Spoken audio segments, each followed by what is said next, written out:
This is the other side of Kirk Franklin prank.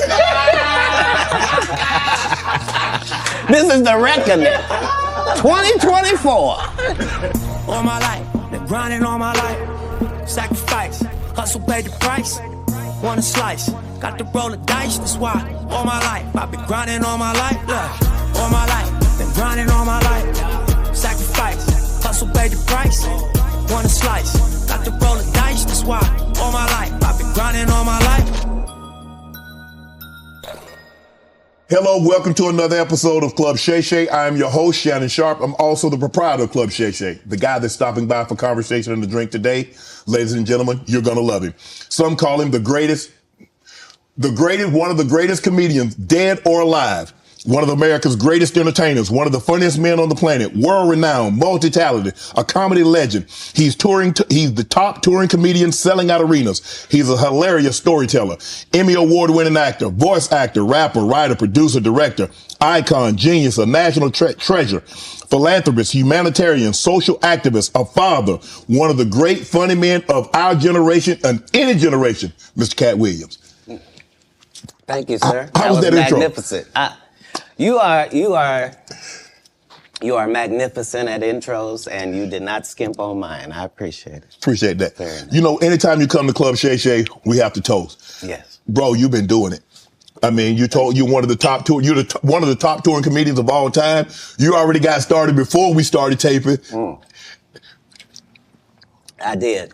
Appreciate that. Tell the people at home. I thought they was lying, and yeah. This particular alcohol is stronger than you think it would be, probably by about 2. And unbelievably smoother and milder by the same maybe 30% than you could possibly expect. And unlike cognacs the world over, this one doesn't taste like wood at the end, and it doesn't taste like it's got artificial colors, and it doesn't taste like it's got artificial flavors. It's a fine product. He's a connoisseur. You can tell he's a connoisseur. He's a cognac connoisseur. He understands the method that goes into making cognac. Right. Well, as a comedian, you get free drinks at the club. So all comedians either turn out to be connoisseurs like myself, right, or straight up and down alcoholics like 60% of Hollywood. Well, thanks for stopping by the club. I understand that you're very, very busy, and for you to take time out of your busy schedule and stop in today, we really, really appreciate it here at Club Shay Shay. So thanks for stopping by, Katt. And I needed you to know why I came by. Yeah, I need you to tell us why. People know I don't go everywhere. I'm not interested in talking to people unless it's like a Larry King or somebody of an amazing ilk that I would actually want to go talk to in real life. Okay. I don't do it so I can sell product, and I got things to sell, so let me come talk. You have a great product here, and as a fan base, we love the attention that you spend on the guest. We love how much work you've done, how well you know them, how prepared you are. The same things that we liked about you in football. You brought that on over to here, and that's why it resonates. And the reason I had to come is because you've made a safe place for the truth to be told. You know what I mean? Thank you. I appreciate that. And I have watched all of these lowbrow comedians come here and disrespect you in your face and tell you straight up lies. I'm talking about things that have never been heard in all of Black Hollywood. They feel comfortable sitting here and lying to you about it. You gonna set the record straight? Are you kidding me? You let Ricky Smiley sit here and you said out that mouth, you stole Friday After Next, the one I was in. I wish all of America fumbled a bit when that happened. And then he said some stuff that we haven't heard in 100 years in Hollywood. You ain't say nothing. This man told you he had Katt Williams' role. He was gonna be Money Mike. Wait. And Katt Williams was gonna be the Santa Claus. Now let's 3 quick points. You mean in Hollywood they cast a 5'5" black Santa Claus that weigh 145 pounds? That's your story. Your story is the Ricky Smiley that couldn't even do curse words because he had a Christian fan base. He was gonna play the pimp. Why you didn't ask him why has he played a woman in more movies than he's played a man? Well, I didn't know he shouldn't be able. You wouldn't let a athlete that been on steroids talk about one of the greats. Ricky Smiley can't act because Ricky Smiley can't act. He told you the story about when the movie came out. Where did he say he watched it? At home. He wasn't even at the premiere. You telling this man, you stole that. Oh, so he could get his name in the same sentence with a great one. It is sad. He was just that bitter when we were shooting it. He told everybody, it should have been my role. Everybody on the scene. Why do you think no cast member has ever said anything? He couldn't have played that role like you. I thought he was... Sir, no one... Why no... He was with KD? He beat up Terry Crews? Why nobody know this story? You talking about in Hollywood, they switched off roles. You take this and he... What? So Ricky Smiley knows this. And I don't know why he would lose a child and come on the air and start lying. That's why people believe in rituals right there. It's because, well, why would he lie? I don't know why liars lie. But I can tell you this. We auditioned in Los Angeles. Yes. I was audition number 201. 200 black comedians auditioned for the role of Money Mike with me. You're saying all 201 of us was auditioning and you had already had the role and had already shot the role in 4 days? The truth of the matter is, the Money Mike in the original script got raped in the bathroom. And that's what Ricky Smiley was okay with. Katt Williams had to take the risk in front of the studios and the cast and our powers that be in his very first movie and say respectfully, humbly, guys, if we're talking about anything else, I have no credibility and I have no pull. But we're talking about comedy, right, where I have all the credibility and all the pull. The problem with Friday After Next is we're trying to make a classic comedy. And this comedy involves a rape. And rape is never funny, no matter who it happens to or what the circumstances are. If you would allow me to allow us to do this movie without a black man getting raped in it, I promise you that it will be twice as funny as it would be with him getting raped. So considering that's the real story, why would you bring up that story? 35 members of the cast and crew have never brought up that Ricky Smiley was going to play Money Mike. No one ever saw me put on a Santa Claus suit. We got a wardrobe department. They made a Santa Claus suit for me. Why that wasn't in the bloopers? Why? And here's the other thing. Everything that Money Mike said, Katt Williams wrote. So what Ricky Smiley say on his? You can't say my lines, I wrote them. That's how I already know that I'm going to be funnier than you.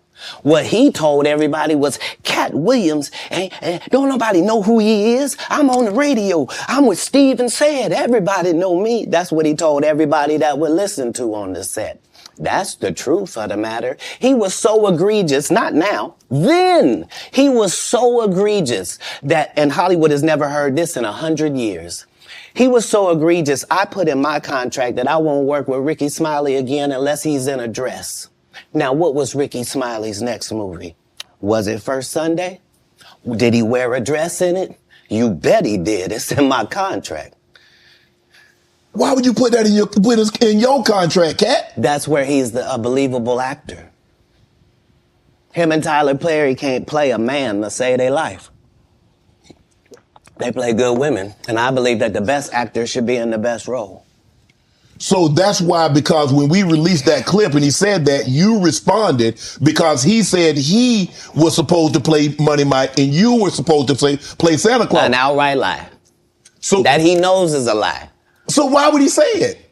Because he's a liar. Nobody knows why liars lie. And that's why I had to come on the program. Cedric did the same thing. Cedric told you when you asked him, did you steal Katt Williams' joke? Yeah. He said, it don't line up. How it don't line up that I did it on TV in 2018. You came to see me at the Comedy Store do it in 2019 and then did it on the Kings of Comedy. Like, what doesn't line up? This is a televised joke that Mark Curry helped me punch up and get to the level that it was. The same Steve that went to go watch Mark Curry do his whole sitcom and then stole everything Mark Curry had. Now Steve got a sitcom where he the principal and he wear a suit and then he gets this high top fade, making all black men think he got the best lineup in the business. And it's a man unit. Then you ask it, why you not a movie star? I didn't want to be a movie star. This the same Negro that hated on Bernie with this same thing. I didn't want to be a movie star. No, you couldn't be a movie star. There are 30,000 new scripts in Hollywood every year. Not one of them asks for a country bumpkin black dude that can't talk good over KB and look like Mr. Potato Head. There ain't none. You would have to have range. I played a lot of characters, 60 movie roles. I'm not playing Katt Williams in there. I don't know, Katt. We might not let you drink anymore the way I mean, we ain't even got... I'm not fueled by alcohol. I've had a sip, less than you. The truth don't need motivation. I'm just saying I can't let these dudes lie. Cedric's sitting here telling you why he ain't a movie star. He over here look like a walrus. You didn't say nothing. He can't even get his arms off his stomach sitting over here. Why I'm not a movie star. What? It's a situation. He never wrote anything. Remember, when Cedric the Entertainer starts, he's supposed to be singing, dancing, and telling jokes. That's why he's called the Entertainer. Right. We found out he can't sing, can't dance, and doesn't write jokes. He did 4 comedy specials. They're so bad, Shannon, they're not available on Netflix or Tubi. Can I say that again for the audience? They're so bad that they're not available on Netflix or Tubi. You don't think Sam's a good comedian? The world doesn't think that, sir. I have 12 comedy specials. He has 4 specials that are not available on Netflix or Tubi. It seems to me, Katt, that you had a lot to get off your chest. No. You wanted to set the record straight. Winners are not allowed to allow losers to rewrite history. I don't say any of these things if my name is not breached by these people on your platform. If you give a liar a platform to lie, then I'm not being messy by saying, hold on, that never happened, it's untrue, and there are hundreds of witnesses for each thing I'm saying. So let me ask you this. What is your relationship with Steve Harvey, Ricky Smiley, and Cedric the Entertainer as you sit here currently? For 30 years, they're a group. These aren't 3 random guys. The way that Ricky Smiley kept appearing at all of my auditions is because of Steven said he would tell anybody that, listen, they got a gang on that side. They know what it is. They know who the gang is. Why Earthquake not in movies? 'Cause he's illiterate. He can't read. And they found that out when they gave him a show and put the cards in front of him. Like, all of these dudes are co-entwined and they share secrets. And this is the age of truth. And the truth doesn't need to be scared of the fact that people tell lies. Katt's on drugs. Where are the stories? Why is there no story of anybody who ever sold a drug to me, did a drug with me, was around me when I was inebriated? I got 5 daughters. I got 5 sons. Why would we tell these ridiculous stories? Because it's competition. You feel like, well, why comedy guys can't just get along? Yes. Why didn't you get along with the other teams you were competing against? If you're a Denver Bronco, why you don't get along with the Cowboys? Something wrong with you? But I don't disagree. I don't dislike all the Cowboys. Katt, damn, you like this? No, that's okay, not. What comedians do you like? Did you play against the team? Yes. I've taken 46 comedians with me on the road. 46. Okay. I'm not the comedian you can give that to. I only put on comedians that are funnier than me. Anybody that ever told you differently was a fat Faison liar. There's nobody like me in the business. Faison just caught a stray. Faison said that getting a Netflix special is easy. I have 12 specials. Guess how many Faison got? 0. So why is he allowed to have conversations about real stand-up people? We do not let people who are on the juice discuss real athletes. That's all. As a journalist. That's all. That's all I'm saying. Okay. I don't harbor any resentment to any of these entities because I can't be jealous. I've never seen them have anything that I ever wanted.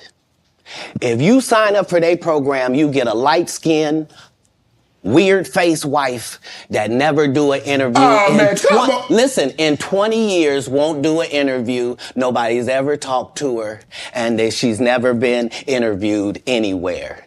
And now, understand, I'm not talking about one person. What I just told you applies to 7 people. How they all end up with that. That's part of what you get. I came in this business saying I was going to expose. When I talked about Michael Jackson, when I talked about R. Kelly, they canceled me for these things because why would you talk about another black dude? Race is not where the line is drawn. It's God's side and the other side. And we don't care nothing about the other side. Period. All of these big dick deviants is all catching hell in 2024. It's up for all of them. It don't matter if you Diddy or whoever you is. TG Jakes, any of them. All lies will be exposed. That's all. And anyone who takes that the wrong way, know why they take it the wrong way. The truth is the light. I need to have another one of these. Amen, amen. Gee. I kind of get this one there. Right. After that, I don't really kind of know where to go. Let me, one more time. Right. We good now? Because the people want to know, well, why would he get blackballed? Yeah, oh, because, I was gonna ask you that. Because in 30 years, I've done nothing but collect information, knowledge, and your secrets. So if you and a man was in a corner doing something you wasn't supposed to be doing... You will tell it? No, somebody come to tell me. Okay. I gather that. I value that. I'll pay for that. Come, tell me. I know so many things I shouldn't know, and they all know it. They all know it. Why? Because you don't make me the villain. Not the guy that raises black children and ain't never done a hard drug in his life and don't have no stories of doing nobody dirty. And they'll just go out and they'll lie. The industry doesn't mess with Katt because he didn't show up for the studio. No studios have ever said that. Look at my IMDb. It will show you that no studio has ever lost money with me on the script. How? That's why I'm saying, that's why I can't let Ricky Smiley say he was supposed to play Money Mike. Because I wrote the words for Money Mike. I designed the hair for Money Mike. I collaborated with the wardrobe department and made outfits to make sure that no one in America would be wearing what Money Mike was wearing. I told them to go get the Prowler. I then told them to paint it purple. I told them don't have an actor playing a pimp. We could get an actual pimp, Archbishop Magic Don Juan, to play. I did far too much work for somebody to come years later and try to tag along just for their own self-aggrandizement. Why didn't Cube set the record straight? Terry Crews could have set the record straight. Mike Epps could have set the record straight. Why none of them set the record straight? That's what you were supposed to ask him when he told you those lies that but no I didn't one's know it ever was a heard. lie. Right, but he's telling you something no one's ever heard of. Nobody has ever heard, oh, Ben Affleck and Matt Damon was in a movie, and somebody said, y'all should switch roles. This is a business. But that's the thing, Katt. Normally when people are giving you information, I'm thinking I'm hearing it for the first time, and they're giving information no one else knows or has ever heard. So I'm taking them at face value. These are this is like Steve Harvey telling people he used to be homeless. That's my story. That's not his story. Steve Harvey wasn't never homeless. When Mark Curry was touring with him 25 years ago, he was making $3,000 a show in cash and doing 5 shows a week. They just tell the stories. Thanks to my wife, I'm where I am. You said that about the first wife. You forget that? You told us it was her. Then you went and married somebody else that think like a man. Like, what are you talking about? They think they can rewrite history. Guy Torrey did a beautiful special about the Comedy Store and Fat Tuesday, where he said that Steve and Cedric and Kevin Hart and Tiffany Haddish came through there and made... All lies. Steve and Cedric never performed at the Comedy Store at all. Tiffany was only seen at the Laugh Factory. In 15 years in Hollywood, no one in Hollywood has a memory of going to a sold-out Kevin Hart show, there being a line for him ever getting a standing ovation at any comedy club. He already had his deals when he got here. Have we heard of a comedian that came to L.A. and in his first year in L.A. he had his own sitcom on network television and had his own movie called Soul Plane that he was leading? No, we've never heard of that before that person or since that person. What do you think a plant is? Maybe people don't understand the definitions of these words. He just did his documentary with Chris Rock where he shows you that his whole upbringing in comedy was on the East Coast. Yeah, it was. So how simultaneously was he here in Los Angeles doing the same thing? It didn't happen. It didn't happen. And I hate to seem like a petty individual for picking apart lies, but Jussie Smollett gonna keep lying until you say we don't believe you. Like, it's important in the checks and balances of the universe that liars not get to make complete narratives for themselves. Are you not afraid about being blackballed again? These are some power people. What do you mean again? These people are not powerful. Satan can't create anything. That includes blessings for his people. That's why, you know what the number one job of somebody that sold their soul in Hollywood is? What? Is to act like it didn't happen. They all do the same job. Why do you think Gary Owen can't cross over and he already white and been in comedy for 25 years? If what I say ain't the case. It's a cabal. It's a consortium. They rock with who they rock with and they don't with who they don't. But I'm not scared of being the competition any more than you were when you lined up across from a superior team. Yeah, on paper, they're a better team. Right. They have all the assets and resources and we don't. But let us get on the line, boy, and see if that factors in. I guarantee you it won't. Wow. Because Shannon Sharp got to be a different person than that other person. Absolutely. And he always was. That doesn't change when I change teams. That remains the same. That's how a legacy is built. So all of these shortcut takers, they canceled me for talking about Harvey Weinstein before the thing came out, but he offered to suck my penis in front of all my people at my agency. What am I supposed to do? He did all of that. I'm thinking I'm the only black person on the script. I get there, there's 3 other black guys on there. Woo. Huh. So you wonder what they did to get there. I told him no. What y'all do? And this is why when I walk in a room, heads go down. Behind my back, I'm nothing. I'm just a regular old comedian that's bitter and jealous. But in my face, no. The king has walked in and they have to respect it only because I've not taken the shortcuts. I've not been funded. They pay you to not talk about things they don't want you to talk about.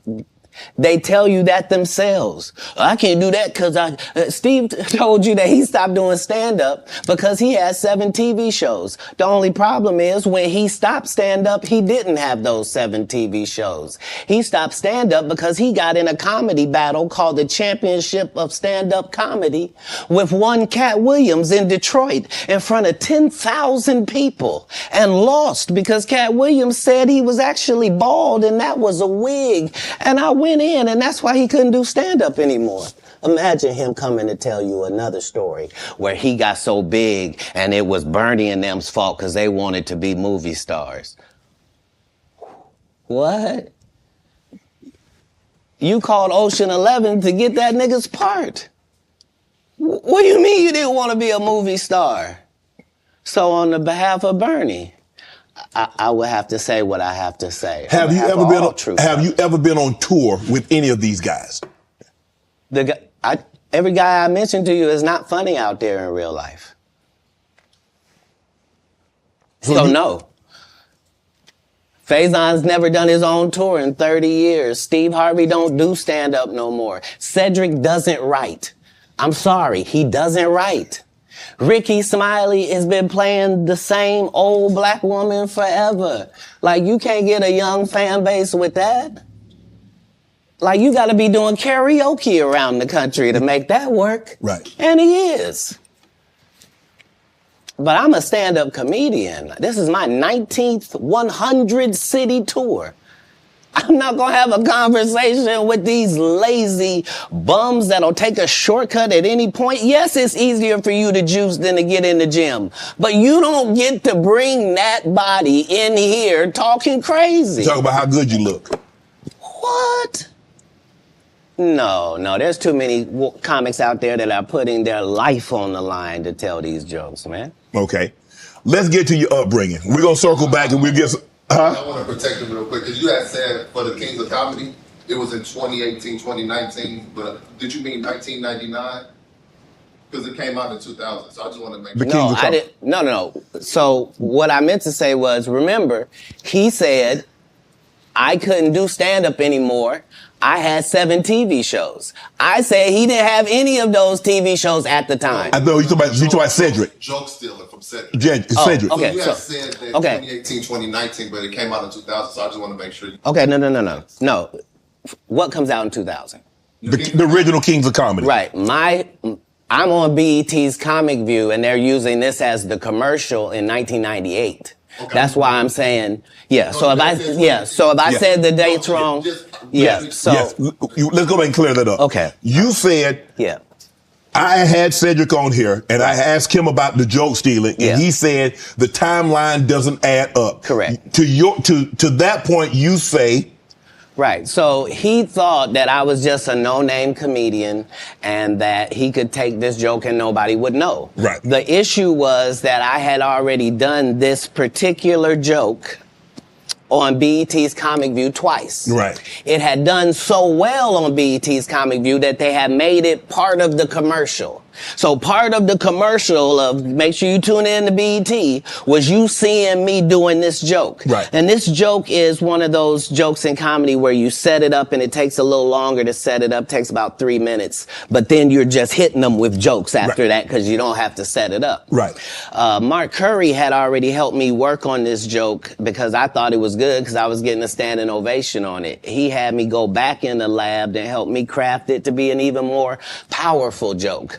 So this is not just a random joke. This is my very best joke, and it's my last joke, and it's my closing joke. Okay. 1998, I'm doing this joke. It's on Comic View. Cedric comes to the Comedy Store. He watches me in the audience. He comes backstage. He tells me what a great job I did and how much he loves the joke. 2 years later, he's doing that as his last joke on the Kings of Comedy. And he's doing it verbatim. He's just changed my car into a spaceship. Him and Steve had already apologized for me, so I gave him a pass for a decade. Why would you sit here and be like, I saw Katt 30 times, and Katt didn't do, as I stand before you, Shannon, I would have bust Cedric's stomach. There was nothing that would have kept me from one of these in that patch right there. Like, are you kidding me? Why would you downplay me like that? Why did I give you a pass if you were just gonna lie? And so that's what I'm saying. Like, they're all a group. Cedric, Steve, Ricky, they've been a group. Everybody knows that. They've been aligned. And there are these alliances in comedy. And if you stand against them, then they sometimes have a problem. But we don't let that change the content because that's all you know me for, is that I'm quite likely to tell the whole truth and nothing but the truth, so help me God. Can you believe we're this deep into the NFL season? We got to make every second count. With DraftKings Sportsbook, you can make the most out of every game day. Bet on your favorite teams for a shot at winning big bucks. New customers can score $150 instantly in bonus bets for betting $5 on any matchup. Get in on the action with DraftKings Sportsbook, an official sports betting partner of the NFL. Download the app now Use code Shannon. New customers can score $150 instantly in bonus bets for betting just $5 on the NFL. Only on DraftKings Sportsbook with code Shannon. The crown is yours. Let's get to your upbringing. Born in Cincinnati, Ohio, raised in Dayton, Ohio. What was Katt Williams' upbringing like? Your parents were Jehovah's Witness. You were a prodigy. You were brilliant. You talked to me that you got accepted to college at 7 years of age. You could read fluently at 3 years of age. So having that kind of knowledge, having that kind of prodigy, what was your upbringing? How was it? How was life as Katt Williams coming up?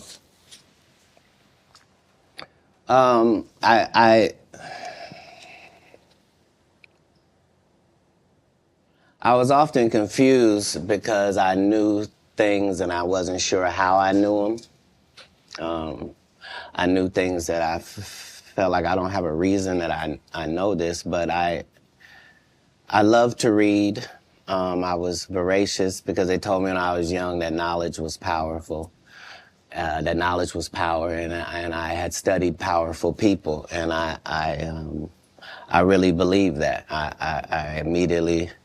My next project was to read the whole encyclopedia set. So when you're like 6, 7 years old, you read the whole encyclopedia set, you think you're one of the smartest people in the world. Right. Only to get out in the world and find out you don't know anything, you know? So it was a confusing time, but yeah, I had a childhood. I was grown, but I at 5 years old, I was in front of 10,000 people giving a performance with a full suit and tie on, you know what I mean? So yeah.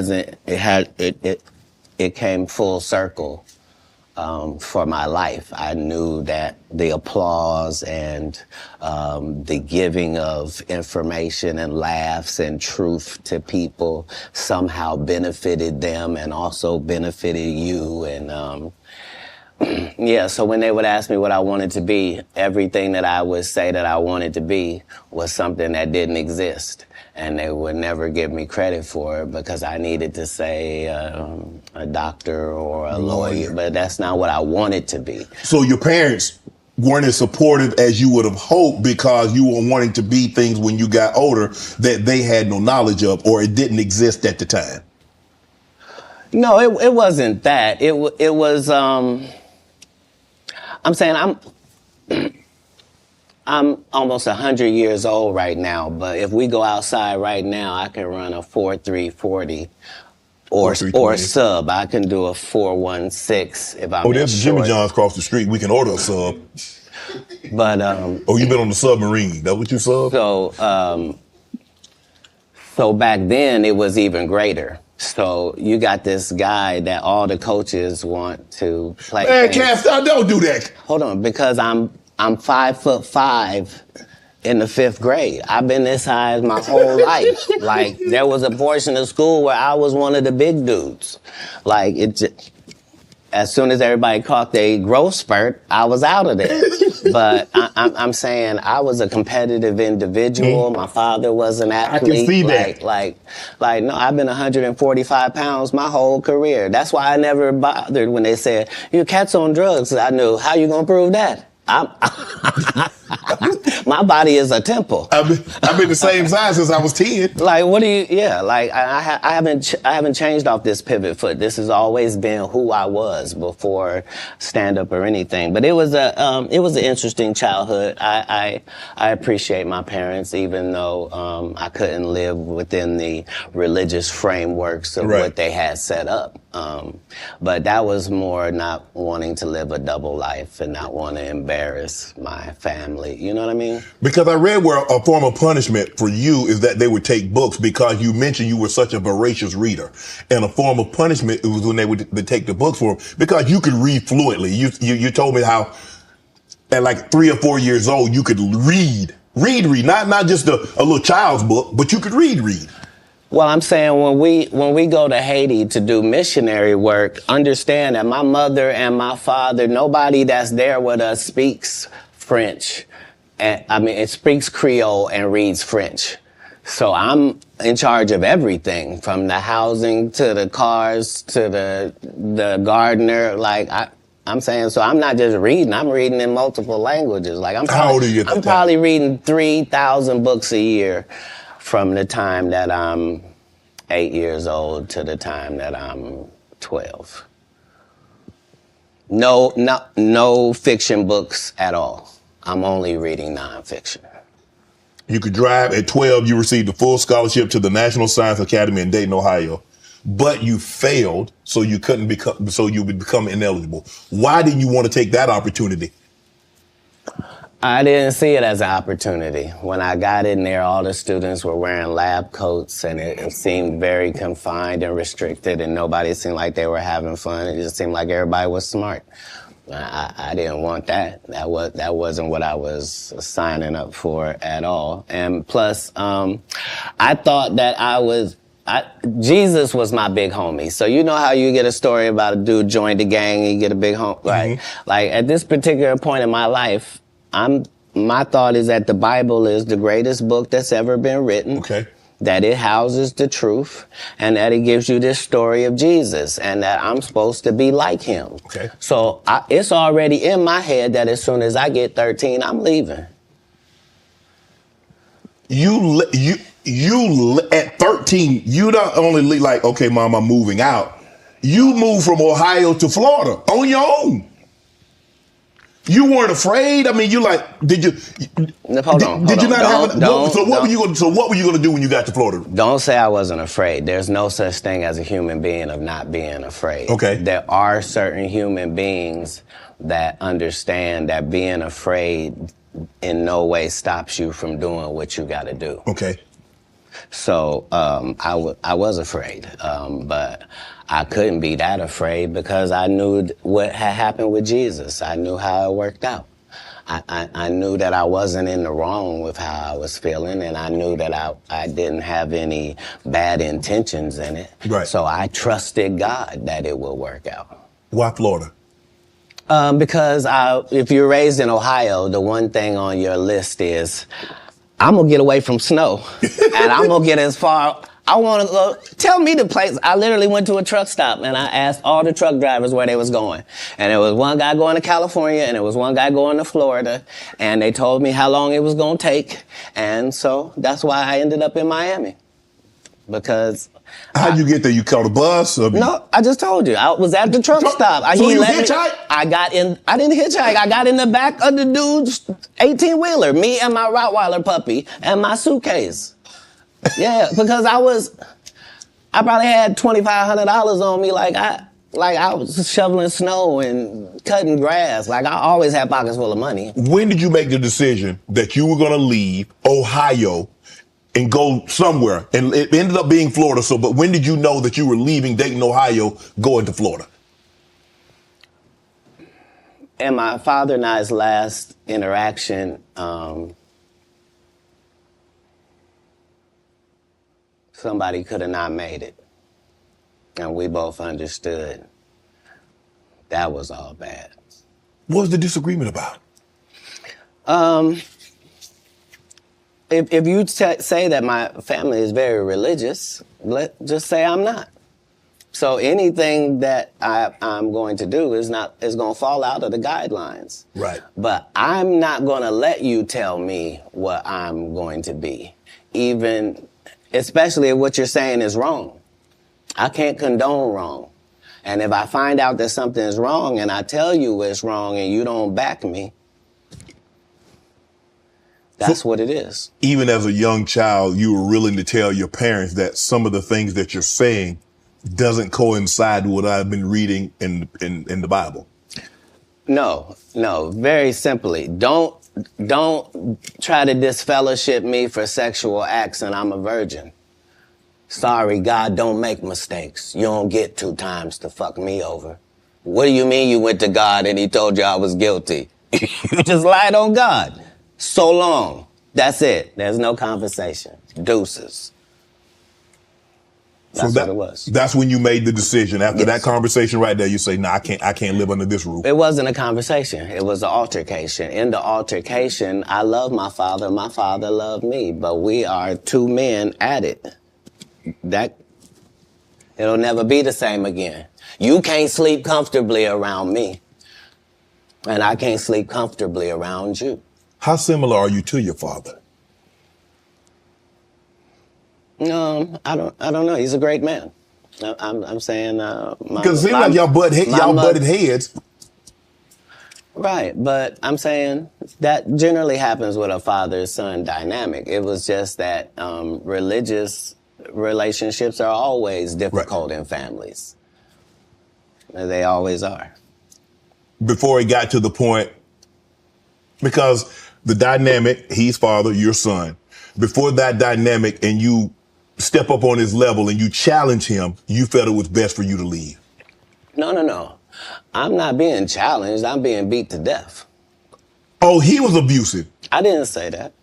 I said we were in an altercation. I see what you did there. I saw what you did there, Katt.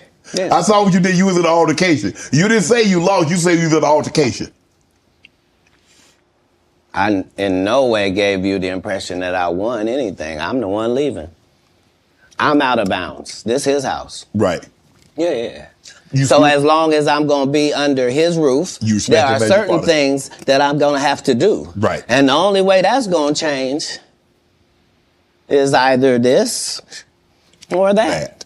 And I'm saying I had two younger brothers. Like, I'm not an unreasonable person. Like, I don't have any mental issues whatsoever, despite what they lead people to believe. You know, I make pretty good decisions. Were you not...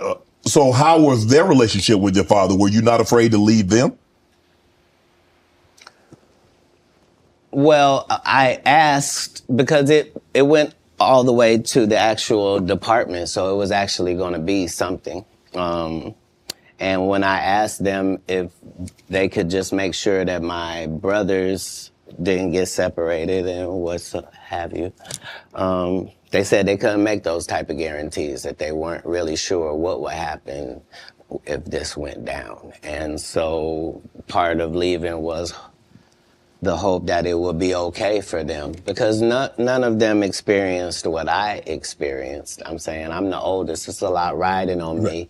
I'm supposed to at least religiously hold down the family's name at this household. Right. You know what I mean? How much older are you than the baby and the knee baby? Like a lot older. Like if I'm 12, 13. Yeah, they're 5 and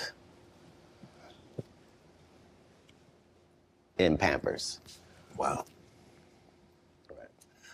You go to Florida. You tell the story. I've heard you were homeless. And somebody else told the story, said they were homeless, and you said they hijacked your story. Now, I don't. At 13, I shouldn't have to tell you I'm homeless. I'm in Miami, Florida. I have no family members in Florida. I couldn't buy a house if I wanted to. I couldn't get an apartment if I wanted to. I don't have a credit history. Like, this is not a stretch for me to say that I'm homeless. I'm living in a park in Coconut Grove. The park still exists to this day. For 8 hours a day, I would get up and go to the library and study for 8 hours a day to increase my education. And then I would leave out of there and go to the marina and steal car radios and make $2,000 almost daily. Like, I had a routine. So you really could have played that old thieving Santa Claus. You could have played it. No, the Santa Claus wasn't a thief. The Santa Claus, you can't tell me. I read the script. Ricky Smiley told you he didn't read the script. The Santa Claus was a crackhead. He just had that outfit on. That's what I couldn't have played. Okay. Like, I couldn't have played a black guy that got raped in the bathroom. Right. So at any point in time, you're like, man, I made a mistake, man. I should have stayed my butt in Ohio, man, because this ain't what I signed up for. I didn't experience anything once I left home that I hadn't signed up for. If anything, it saved my life. Me being homeless for that small period of time allowed me to see all of the people that were in that situation, and to see that these were lawyers and doctors and teachers, and that these people were white and black and Asian and Indian. And the only thing that all of these homeless people had in common was they made a bad decision and aligned themselves with drugs. And I interviewed them all. What drug? And guess what, Shannon? What? Nobody had a great story. Nobody had a great story of what meth had done for them, what crack had done for them, what cocaine had done for them, what heroin had done for them, what speed had done for them. Nobody had them stories. Everybody's story was, I had my life together. And then I decided to do this dumb thing. And I lost my wife, I lost my house, I lost my cars, I lost my reputation, and I'm now out here sucking penis in the woods. What? Talk about scared straight. You ain't got to worry about me. If it ain't weed or nicotine, you won't see me touching it. I don't want no parts. I done seen what these things can do to people. Anything that take over your free will is the devil itself. Have you ever thought about what your life would have been had you stayed in Dayton, Ohio? No. That's like asking somebody that's in the NBA for 14 years, like, what would have happened if you didn't come to the NBA? Well, I shudder to think. I thought it was what I was made for. I thought it was what I was built for. Anybody that knows me will tell you that when they first met Katt Williams, when I was Cat in the Hat, and they tell these stories about how he changed his name. Look, the truth of the matter is Disney sued me. Yeah, I was Cat in the Hat. They sent me a cease and desist letter, and I'm not even making $25,000 a year. And the mega company Disney has sent me a cease and desist telling me I can't use any variations of that name. Fine, I'm Katt Williams. That's all that happened. I have been this same product the entire time. They will tell you when they first saw me doing stand-up, I was just like this. This is what I bring. This is my style. When did you know were you always funny? Did you always want to be a comedian? No. Did you stumble on a comedianship? No, I loved what they did. And so I studied them, all of them. I studied all of the white comedians because I wanted to know, why is Monty Python funny? Why is Don not so talented? I wanted to know, what is George Carlin's thing? Like, so I studied all of the comedy masters regardless of the field because I loved to laugh. Mm-hmm. I didn't know that these people were making a great living at doing this. I thought this is just what they did. They tell jokes. They're funny people. But I loved the craft. And that's why when I got into the craft, I thought it was my obligation to make sure that I kept writing new material so much that it forced these comedians to stop doing the set they've been doing for 10 years and keep writing some new stuff. And I knew that if I could get that to take on, that most of these bums would have to just quit comedy because they can't keep up. They're not going to keep writing an hour worth of material. Right. I've written an hour worth of material 19 times. They're not going to do it. Why? Because they're not creative writers. They want to get somebody else and have them write it and put it together. So if I'm listening to you correct me if I'm wrong.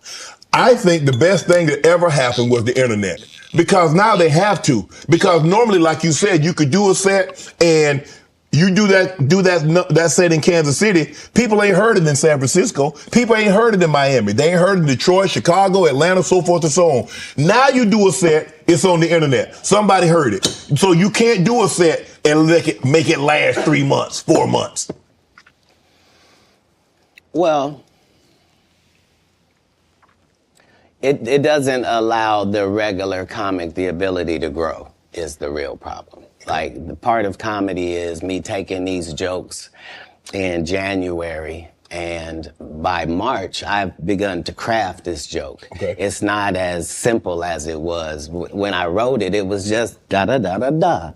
But now it has the complexities of the fact that I'm having to deliver this to an East Coast audience, a down South audience, a Midwest audience, a Utah audience, a Colorado audience. And so it begins to take on a different complexion because you're having to deliver it to different people. Okay. And so So this is what sharpens your joke. You then take those sharpened jokes and make a special. Not you just randomly take some. So it's a process. You don't allow them to process if the first time the guy did the joke, now that's his joke and the joke is everywhere. That just sets it up for people to steal. So how many times must you tell a joke before you master it? How many times have you had to sleep with a woman before you're done with her? That's not fair. If it's great, never. if it ceases to have usefulness, so it has been spoken. Right. I read that you was raised in Florida. You had some help, some ladies of the night. No. That's not true. No, that whole story doesn't take place in Florida. That story takes place in Oklahoma City. Okay. So after I'm in Florida, I then join, I try to join the Marine Corps and they won't accept me because I'm too young and I've lied and told them I'm 16 and my family's moving down and I don't have my ID, but it's coming. And so they let me go to the boot camp, That's not gonna work now. Okay, so I've learned that lesson. Right. So then I get this job selling stuff door to door. Across the country. And so I've been to all 50 states. Again, I'm 14 years old. So I did that. While I'm doing that, one of the places I'm in Oklahoma. And I've decided I'm going to stay here because of meeting these ladies that you're talking about and that situation. I don't know at the time why that's important in my life or why it's something I should be doing or any of that. But now later on, it certainly helps me in formulating Money Mike for Friday After Next. Right. And a pimp named Slickback for the Boondocks. Oklahoma, so San Francisco, Oklahoma, Sacramento. From Florida, you moved to the West Coast. So you traveling. When did you set up shop on the West Coast? How old were you then? So I guess I'm 18 or younger, and once I have a child, I realize that I can't. It's a lot of things that I could use to make money that now is a no-go. So anything with street aspirations that I might have thought about pursuing or being good at, I now am a single parent and I gotta redo this thing. So I need comedy to really work out for me. Right. And me and God go into extreme conversation where I'm explaining to him that I'm a crash out dummy if he don't send me a lifeline. Like I need something I can hold on to. Before I had left Florida, I did stand up one time because we was trying to get in the club. I didn't have ID. So I said I was a comedian. They ended up having me do 5 minutes. But I kept that in my head that I had done that. When we get to Oklahoma, they're having a competition for stand-up. And if you win, you get to go out on the road with Jeff Foxworthy and Dan Whitney, who is Larry the Cable Guy, and Richard Jenny, and these great comics. You get to open for them. And once I did that, I realized, okay, as a comedian, I'm like way behind schedule. I done started this too late. All the funny guys are already funny and known names. Like, how am I going to progress? So I realized that I do better with a white audience than I do with a black audience. And I'm not sure why that's occurring, okay, but the white audience likes me more. That's interesting. So when I moved to Sacramento, it's because Sacramento has a white and a black audience almost 50-50. That's okay, almost the makeup of Sacramento. So I live in Sacramento for 2 years until I get to the point where I am equally as funny if the room is black as I am if the room is white. Okay. That's not enough. Now I need to be one of the good ones when it comes to black comics. Mm-hmm. So now I have to move to Oakland, and that's what lands me in Oakland for 3 years. Once I have dominated male black comedy in Oakland to my liking, now I'm prepared to go to Los Angeles now. Now I know you can't throw me any curveballs. If it's a white audience, if it's a black audience, no matter what they are, I'm prepared to deal with all of the audiences. Do you write jokes according to the audience that you're going to be in front of, or is your joke universal? Well, in the beginning, part of my framework is that I'm tailoring every show to this audience. Okay.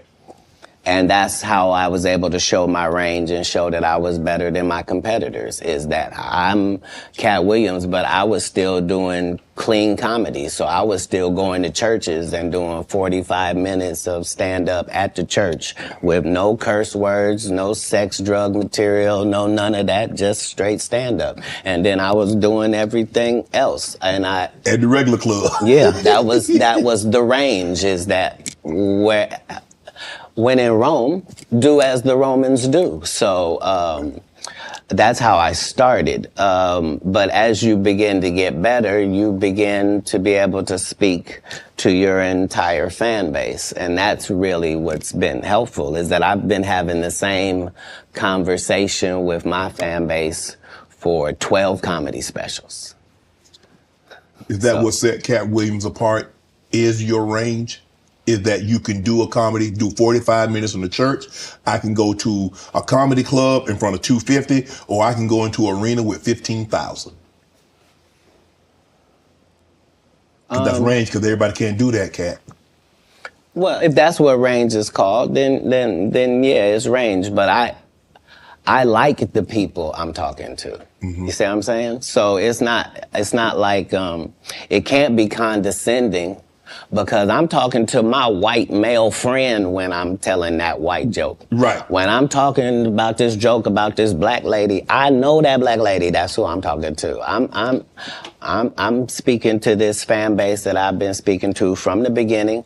I already told them what I was on when I first came in. I told them they was gonna come after me. They was gonna cancel me. They was gonna say terrible things about me and try to mess my life up. I said that coming into stand-up. I'm saying it in my So you knew it was going to be? It has to be. I know I'm going into the belly of the beast. How could I be naive? I know that I'm going into Satan's playground, but I'm trying to be so good that you got to bring me in so close that I can see who's doing what and what's going on in there. In San Francisco, you joined the Nation.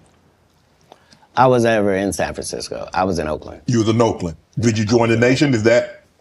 Yeah, Honorable Minister Farrakhan and I have an extremely close relationship. He refers to me as one of his sons. So, yeah, I spent a particular period of time.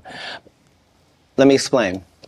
Yes. Because my particular background was already religious and super strict, right?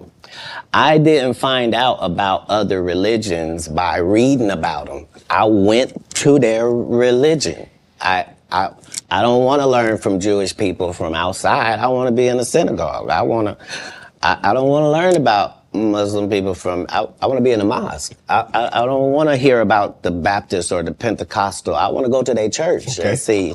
And so that was the religious discovery that I was on through that period in my life. When did you know you were funny? Probably about 10 years ago. 10 years ago? Yeah, about 10 years ago. So you didn't think as a child, because obviously you said the very structured background, your family was very religious. So obviously you didn't get an opportunity. I never did a talent show. I was never in any extracurricular activities. I was never in drama. I was never in band camp. I was never a Boy Scout. And you didn't stay in school long enough to get funny because you dropped. You understand. You understand. So there was no, I don't tolerate high school games. I didn't go to high school. I don't know how most of the games they think I play, I'm not even aware of them. But Katt, for you to get on stage, and like I said, a lot of people, like a lot of comedians, I had a few here, they're like, okay, I told jokes to get girls, I told jokes to, get people to laugh at someone else. Yeah. But you is like, you say you did comedy one time in Florida. Yeah. And you had this other opportunity, like in Oklahoma, that they were going to take you out if you won the talent show. You was going to go on the road with these well-known comedians. And I did. But I'm just saying, how in Florida at 13, 14 years of age, you like 16, I can do that. Well, because I knew that there were a lot of other things I could do. Like when I looked at drug dealers, I thought I could do that. Yeah. You but see that's what I'm easy. saying? So right. And who doesn't like that? Right. Huh? Yeah. I'm trying to figure out how I'm gonna make it.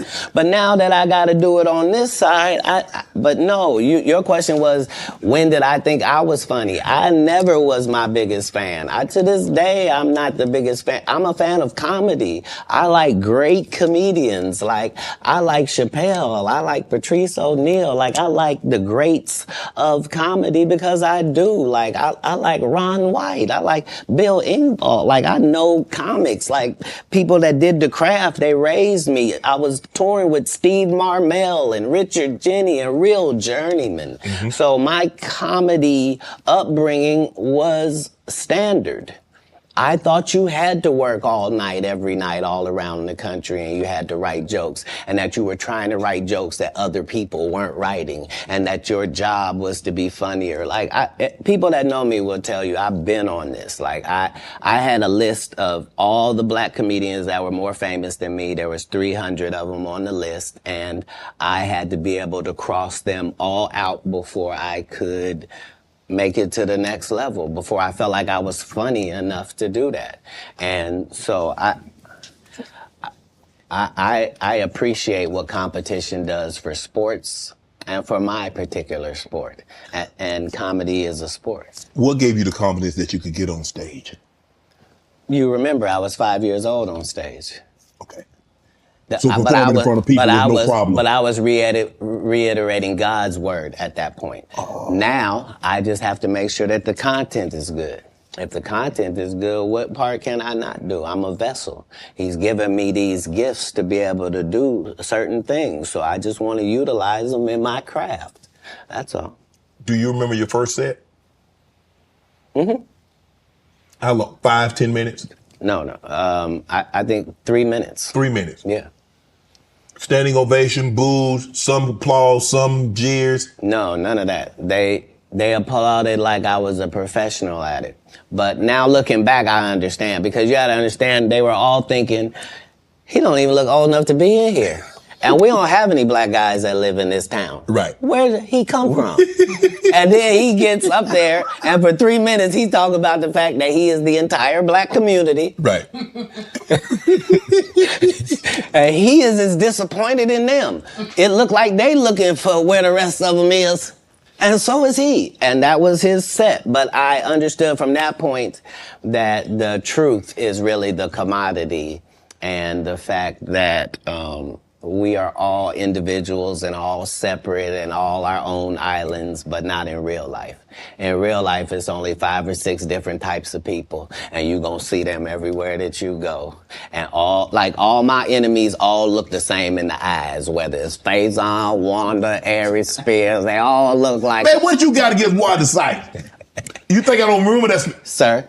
Wanda Sykes and Wanda Smith are 2 separate people. Wanda Smith. And I had only said one name, sir. Wanda Sykes I'm is amazing. I love Wanda. And I agree. I love Wanda. That's my girl. But I remember on the radio, you went on a radio interview. If I'm not mistaken, that's in Atlanta. Right. And you came on there with seemingly good intentions. And she attacked you. It wasn't just that part. It was the fact that before I go in there, she has a conversation about, okay, now, I just want to talk to you because you just wanted Emmy for the city of Atlanta, and this is in Atlanta, and they just want to hear about the Emmy and hear from you and to thank you for what you did putting the city on. Right. Okay. And we won't talk about your kids. We won't talk about jail, no cases. We ain't going to talk about none of that. Right. And immediately gets in there and goes the opposite way. You can't flip up on me because you're an inferior comedian.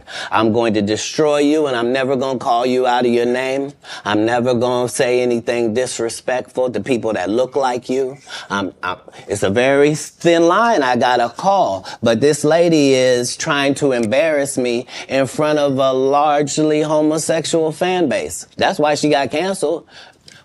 Gay people don't take it kindly that you would, as a derogatory, call me gay. Gay people don't feel like it's derogatory. So why are you trying to shame me with something in a community I don't even belong in?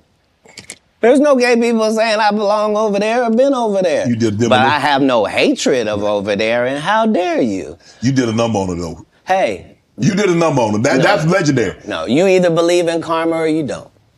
Because I didn't even know any of the stuff that she had done to my fellow comedians until afterwards. I just know that it was a setup. Right. And remember, they tried to kill me this same weekend. Not in jokes, with a real gun in my real face on real camera. Understand I'm losing my life for participating in something that goes along with my job. Like, it's two comedians, what do you mean? And the world was okay with it because it was me. Had that happened to anyone else, the world went crazy when Will smacked Chris. This is a person pulling a whole gun on a comedian in the confines of their job. It's really a weird situation when they hate you that bad. Yeah. Yeah. You felt she hated you at that moment because you mentioned that she said it was going to be very professional. Oh, you won an Emmy, congratulations. You put the city on, you own for the city, yada, yada, yada. And now, did she mention anything about the Emmy on camera? I believe you saw the video and you know that none of that took place. See, the issue is that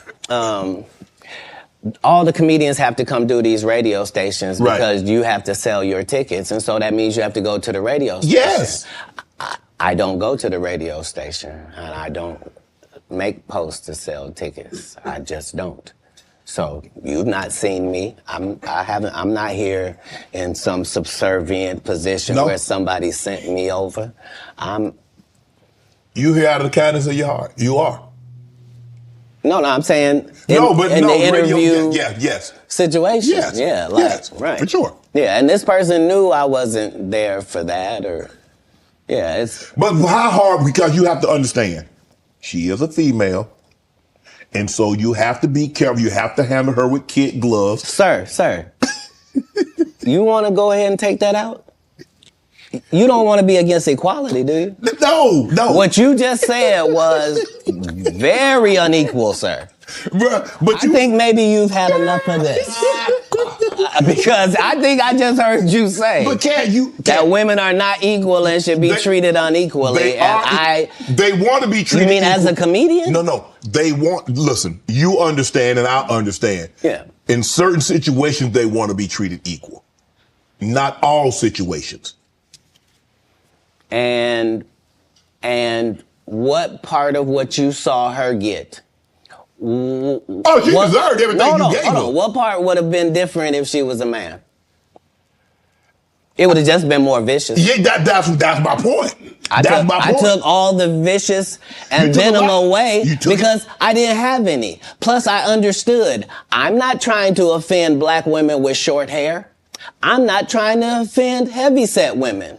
I'm not trying to upset fellow comedians. I'm not trying to do any of that, and I am qualified to be able to do none of that and still eviscerate you because I'm smart enough to know that I need to say that you have gnarled fingers because I know your limited education means you don't know what the word means. So you can't possibly respond to it. You're not sure of the meaning. And I'm going to continue hitting you because this is what comedians do. Right. You've been masquerading that you're a comedian too. And that's the fallacy. So nobody in boxing fights out of their weight class. If you're a 130 pounder, you don't just show up with the 160 pounders. You stay in your weight class. Is that what you wanted to do? No. That she was out of her league when it came to... Because I didn't want to do any of it. I know you didn't want to, but once she took it there, did you feel that you had to go there? Oh, you go where? You could have said, Wanda, I didn't come here for that. I just want to do the interview. I just want to talk about what happened. Oh, you misunderstand my job. My job is to be funny. My job is to be funny first. My first job is to be funny. My second job is to be respectful. My Third job is to be immaculate and Gaza strip it. That's non-political. I'm saying, if you do it, you let a terrorist accidentally touch over here, and I won't stop burning you down until there ain't nothing left. It'll literally be rubble on top of rubble, and I'll still be bombing. Why? Because that's why you should mind your business. This is what F around and find out is about. Right. Have you ever been booed, Katt?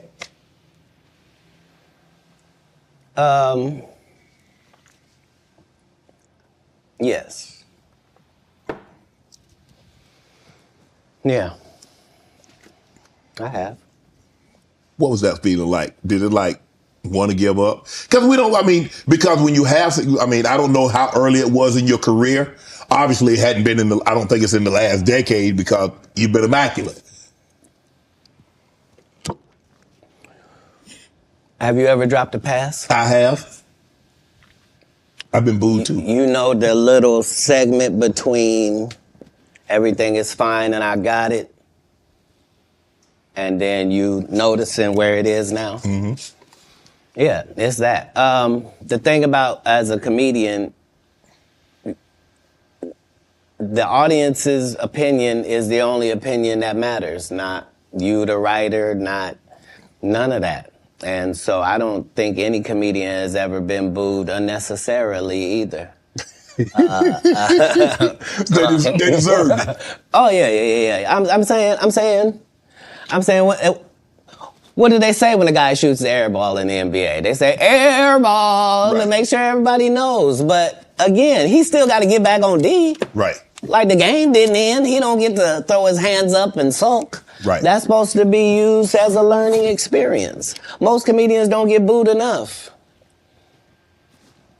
I mean, this is how you end up with a Michael Blackson who's a real African doing a fake African accent. Okay, this guy is mad at me. All I did was give him the best advice of his life. Remember, he was wearing dirty dashikis. And I told him he needed to dress to be in the position that he's trying to say that he's in. And if you're the African king of comedy, sir, there's actually comedians in Africa doing comedy. If you're going to say that, you got to go to Africa and get a school, dude. Everybody you got to put in some work. And these guys, they take my advice.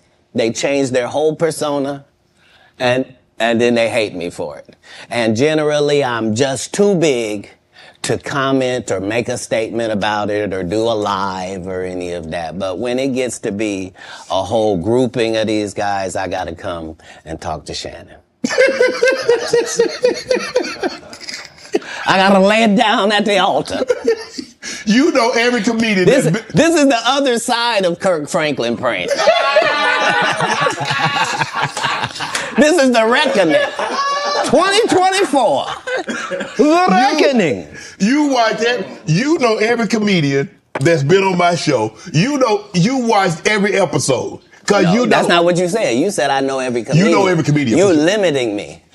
Oh, you watched every episode because you know things. You know things.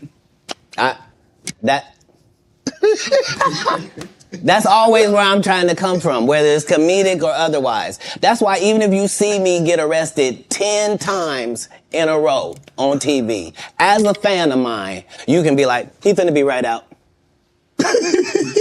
Yeah, but they just said he didn't do it. He couldn't have. It's stupid. Why would he do something stupid knowing he got to come back and talk to us?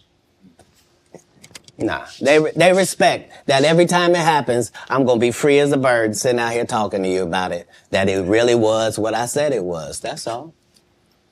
You end up, you come down, you're in L.A. Yeah. Now, I'm reading Katt Williams won Cedric the Entertainer's and Anheuser-Busch Best Los Angeles Comic Award. Did you win that award, won Katt Williams? It's a simple yes or no. It's not a rhetorical question. It's a question that probably should have been asked to Cedric the Entertainer. I'm asking you. I got you here, though. I know. I couldn't believe Cedric didn't get asked that question. You still a dude's joking and giving an award, and then 10 years later, you don't know nothing about it. Hey, but I promise you this. What? If he sees me again before he sees you, he'll be talking different when you see him. That's for certain. That's the difference. That's what these comics understand, is that I'm not doing nothing for clout. I don't even recognize clout. But eventually the Lord is going to let me and you be in one hallway. A lot of these dudes go... Kevin Hart done went 25 years without ever being in the same building with me at the same time. If I go in the building, he walk out. You've never seen us in the same building ever in 25 years. Like, it's like that. Why? Why? Yes. Because I'm really the product. It's not what you think. I am never under the influence of anything. I'm always in my right mind. I'm always a physical specimen. And when you see me, I'm much, much bigger than you had thought. I have far less play in me than you would like. And I'm relentless. I'm out there. I'm still, to this day, I play 11 games of basketball with a 20-year-old. The record is 92-6. This is just in the yard, just to the rack, just cause. You work out, Cat? You work out, Cat? Not to the gym. You don't work out in the gym? You do push-ups, sit-ups? My whole life it was just push-ups and sit-ups only. I would do like 100 push-ups a day. Just. I thought you were gonna say 1,000. No. Because this is literally every day. Right. This is not for the gram. You know what I mean? Like literally 100 a day. And I would do push-ups, and then I tore both my rotator cuffs. And so it was only thanks to golf that I was even able to get my You a golfer now? back. I've been a golfer for quite some time. My short game is impeccable. I can't get you but 2 and some change off of the tee. Off the tee, but I'm still coming in for par guaranteed. Are you playing for the tips? No. I've found that you don't get anything for that. It seems very egomaniacal. They go, hey, Cat, for free, you can go further back. Hey, what? Wait a minute, does it still count the same? Hey, I'm up at the ladies' tee. Don't tell me my pronouns. On the golf course, I'm she, her, him, them, and they. Whoever at the front tee. I know we're joking, we're having a great conversation, but you did win the award. How did the award help your career? It had to help something, Cat. Nope. God, come on, Cat. I didn't remember it happened till you just said it. How can Cedric give you an award that was worth something? Everything Cedric and Ricky Smiley ever been in got canceled for not being funny. Ricky sat here and told you that they cut him out of every movie he did. They always had a reason. Like,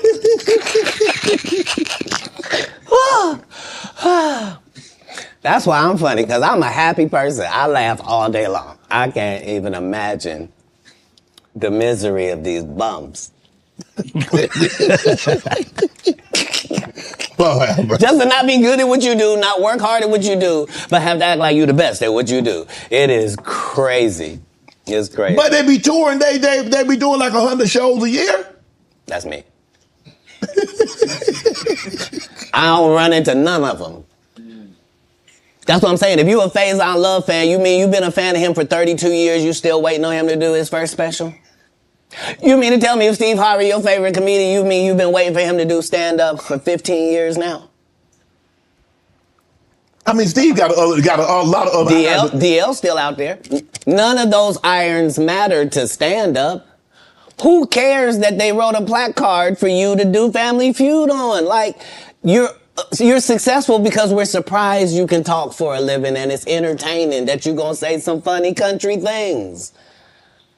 But not a writer. Right. Not a writer. How did you develop Money Mike and get it? Everybody talk Money Mike. How did you come up with that and said, you know what, this is how he should dress, this is how he should talk, this is how he should look, this is the kind of whip he should ride, this is how he should talk?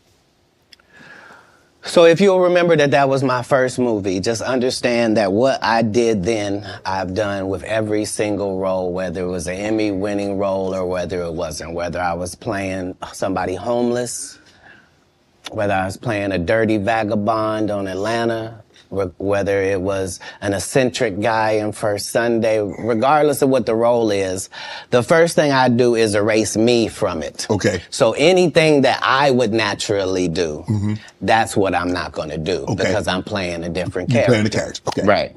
So I then create this person based upon real life circumstances. So I don't have to wonder what a pimp thinks because I've been in that position for a little while. I also worked manual labor for some time in my life, so I don't have a problem paying somebody that works. And I don't have a problem being a go-getter because I'm a go-getter. So I bring whatever I can to these characters. I was able to... the first week that I got the script, there was a pimp guy that used to be a pimp, but he wasn't anymore. He was a rapper now, and his name was Mac Minister. And he had been a pimp and was going to be a rapper. And I had never done a movie before. I was a stand-up, and I'm getting ready to do the movie.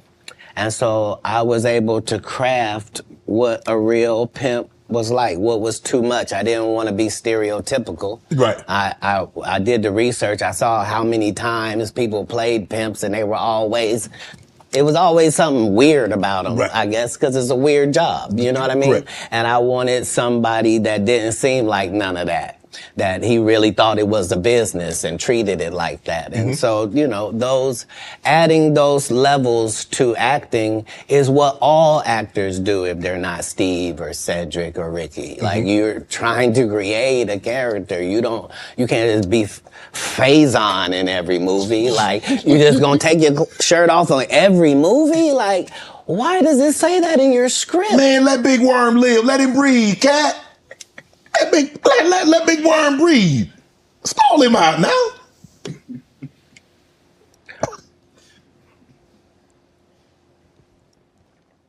You having an unnatural allegiance to losers is not like you. No, I ain't got no allegiance to the man. But you got to admit the role that he played, Big Perm in Friday now. You got to give him credit for the role now. Come on now. Let me ask you a question. Yes. If what you're saying is correct, why wasn't he in Next Friday or Friday After Next? I mean, his role, it wasn't good. Sorry. There was a lot of people that appeared in the first one that weren't in the second one, Katt. I'm just telling you why. I'm sorry. I'm sorry that there's a news flash that there are reasons for things in a business. Yes. Oh, okay. Well, why did you bench D-Lo? He had 2 points. What are you talking about? Shut up. But I like him. Nobody cares about that. That's not what we're talking about. These are business conversations that deal with businessmen. Right. Right.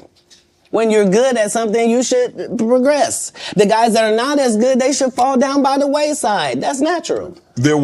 So you believe if your talent doesn't support it, you should fall by the wayside, and the guys that have the talent and they get elevated, they should move. No, that's what water says. That's what the universe say. The universe say the levels. No, not I say. Who am I? I'm nobody. But I'm working every day as if I think that's what should happen.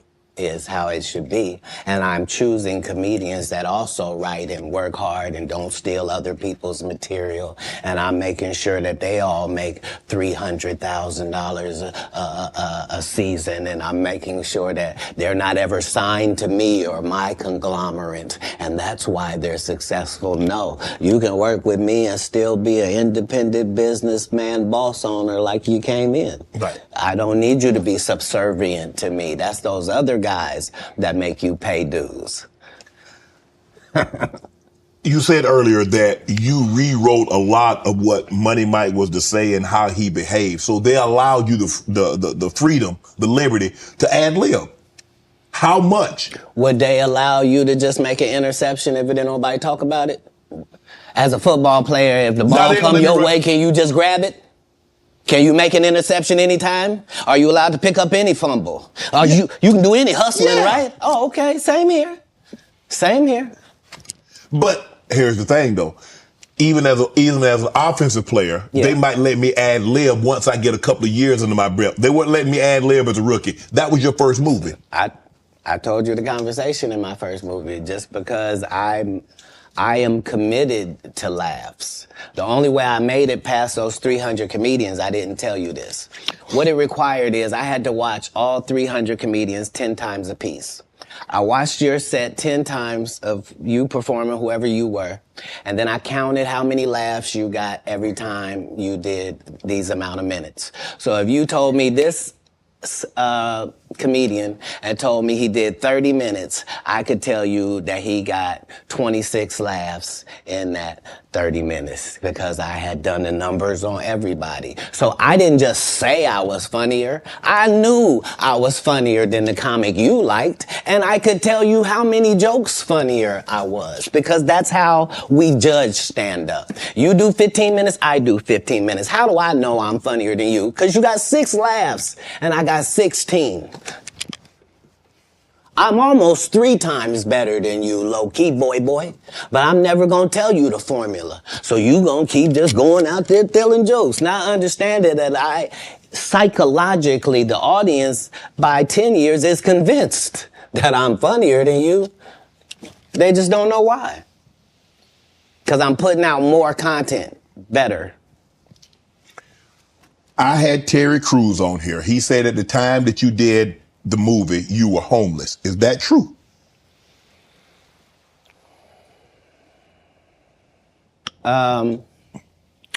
This was my situation. 5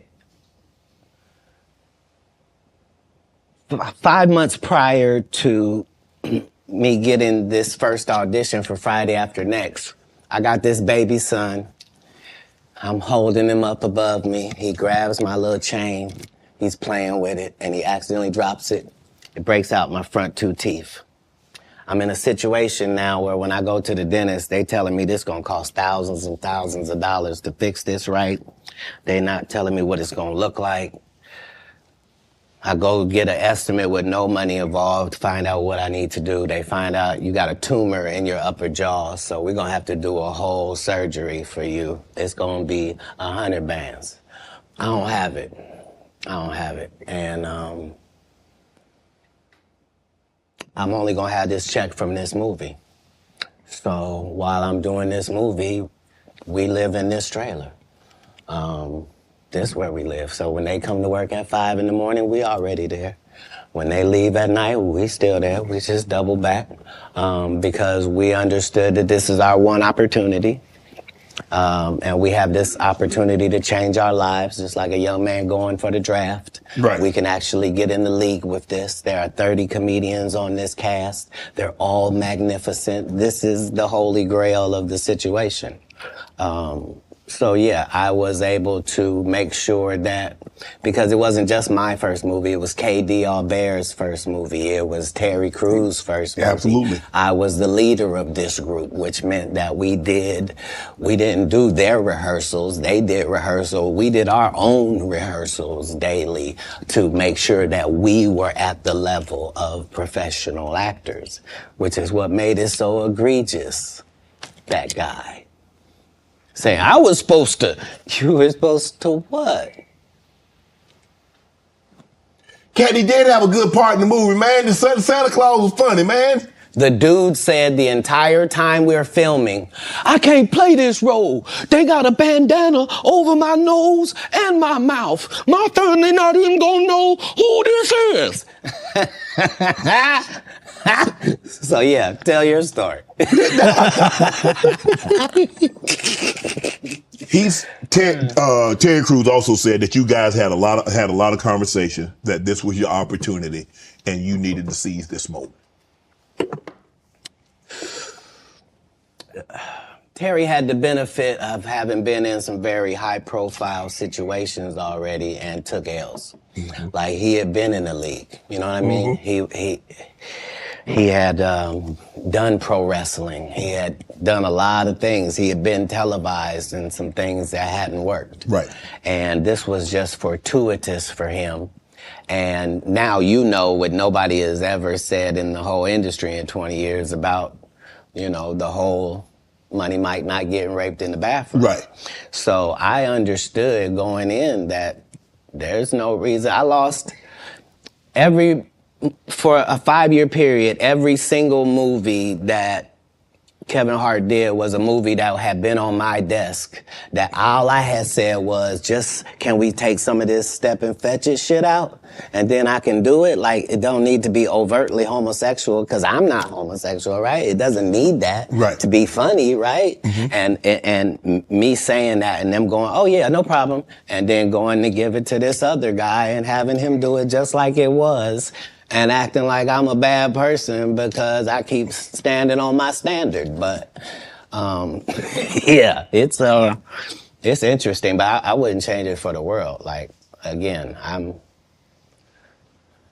on the winning side of these decisions. You know, look, I've had Cube, I've talked to Cube, and a lot of people say Cube doesn't pay. What's your relationship with Cube, and what did that opportunity mean for you? Well, the ungrateful bastards that would say anything about Cube's payment, you shouldn't even talk to them anymore. Like, you don't go to Goodwill, you don't go to a Goodwill thrift store and go, look at all this cheap ass shit. Why don't you shut up? Why don't you shut up? You could have went to Hermes. Why you didn't go to Balenciaga? Why you didn't get a bowl to the Balmain? You want to have that conversation? Right. What you mean the independent black dude who's filming it partly out of his fucking pocket? What you mean he didn't pay you enough? They weirdos. Weirdos. That felt like they earned the opportunity because they were big. No, yeah. I understood. That ain't no $200 million movie. Well, I mean, how much did you expect you was gonna make? Well, I made enough to get them teeth fixed just like you did. Yeah. So it was no harm, no foul. I knew that I was gonna go from there, and there was no turning back for Katt Williams. Okay. Well, here's the thing. I wrote it. What I'm saying if I did it and I did a good job at it, you can thank me. I was involved. Right. I'm not gonna come later on and tell you, I never even read the whole script. So how you know what roles? What? What do you mean you never read the like these guys' whole job is to present something, unfortunately. And I'm just not a presenter. If you ask me a question, I'm just going to tell you the truth of how it went. Would you be willing to do another Friday? Cube already asked me to write it. I was supposed to have been writing it. This is what these guys are mad about. Like, we lost some great people before this movie could come out regardless. Right. And so, yes, there desperately needs to be one. But we miss John Witherspoon in a way that can't really be quantified, if I'm being honest with you. And the Chris Tucker that we got now is Epstein Island Chris Tucker, not Smokey. Oh, Lord. Whew. If I didn't know no better, I'd tell you he's the greatest. I don't care what you say. To be confident and not delusional is a real skill. Most of these confident people we see is really delusional. Well, you don't think they asked Chris Tucker to come back in the second Friday?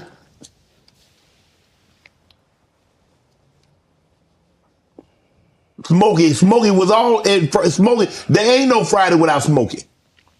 We all agree to that, and there's no next Friday without Friday, and there's no Friday after next without Friday. We talk about the road because you said that they don't... Here's the thing. Okay. Here's the thing.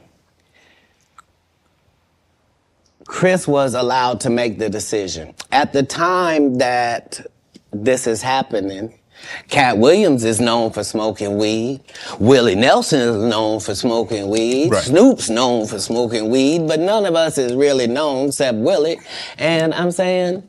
Chris Tucker didn't want to be the poster child for smoking weed. He don't smoke weed like that. Right. He in the church. Michael Jackson's best friend. Christmas. Michael Jackson called him Christmas. You ever met a man that gave you a little nickname like that? No. Me neither.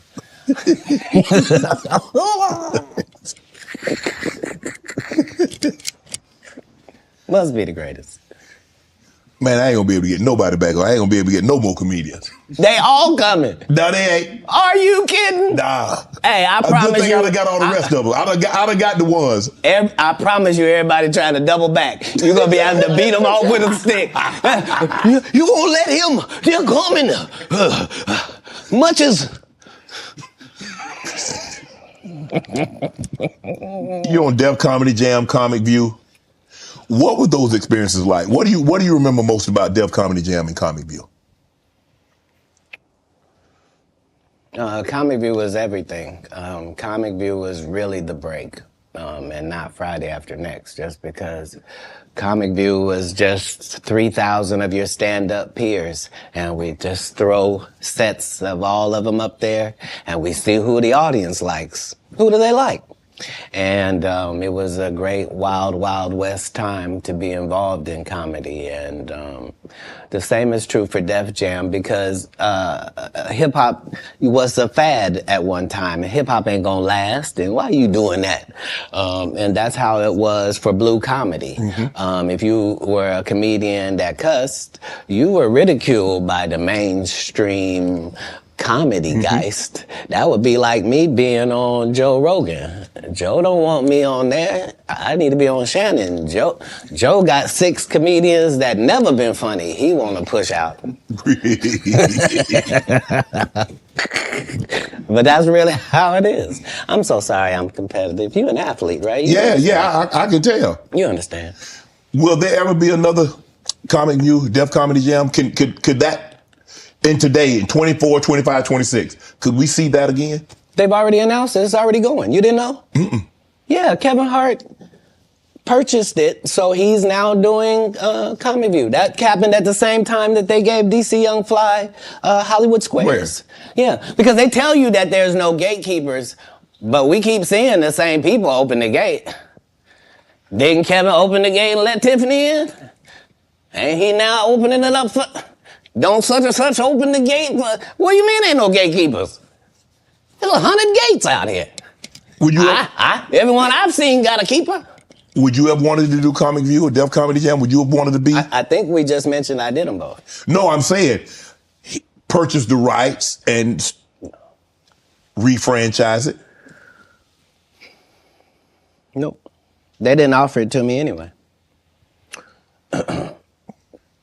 Like, Comic View did a couple of disservices to comedy as well. So there were people like me that were out there getting 2 and 3 standing ovations in one set. And that wasn't good for television. So what they did was they started making everybody get a standing ovation.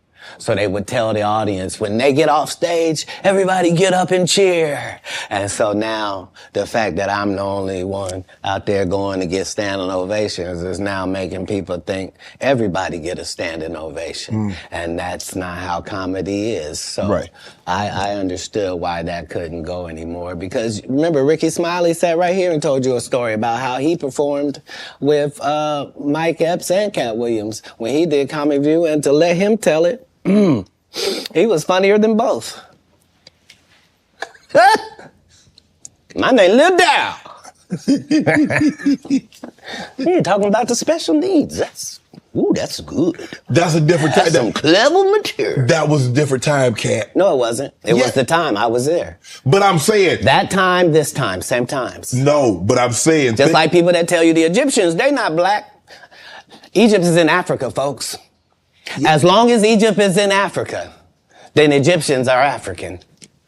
Do you believe you could tell the same jokes today as when you started out? I mean, Eddie Murphy not telling those jokes. Richard Pryor wouldn't be able to tell those jokes in 2024 that they told in the 70s and the 80s. So they wouldn't have told them.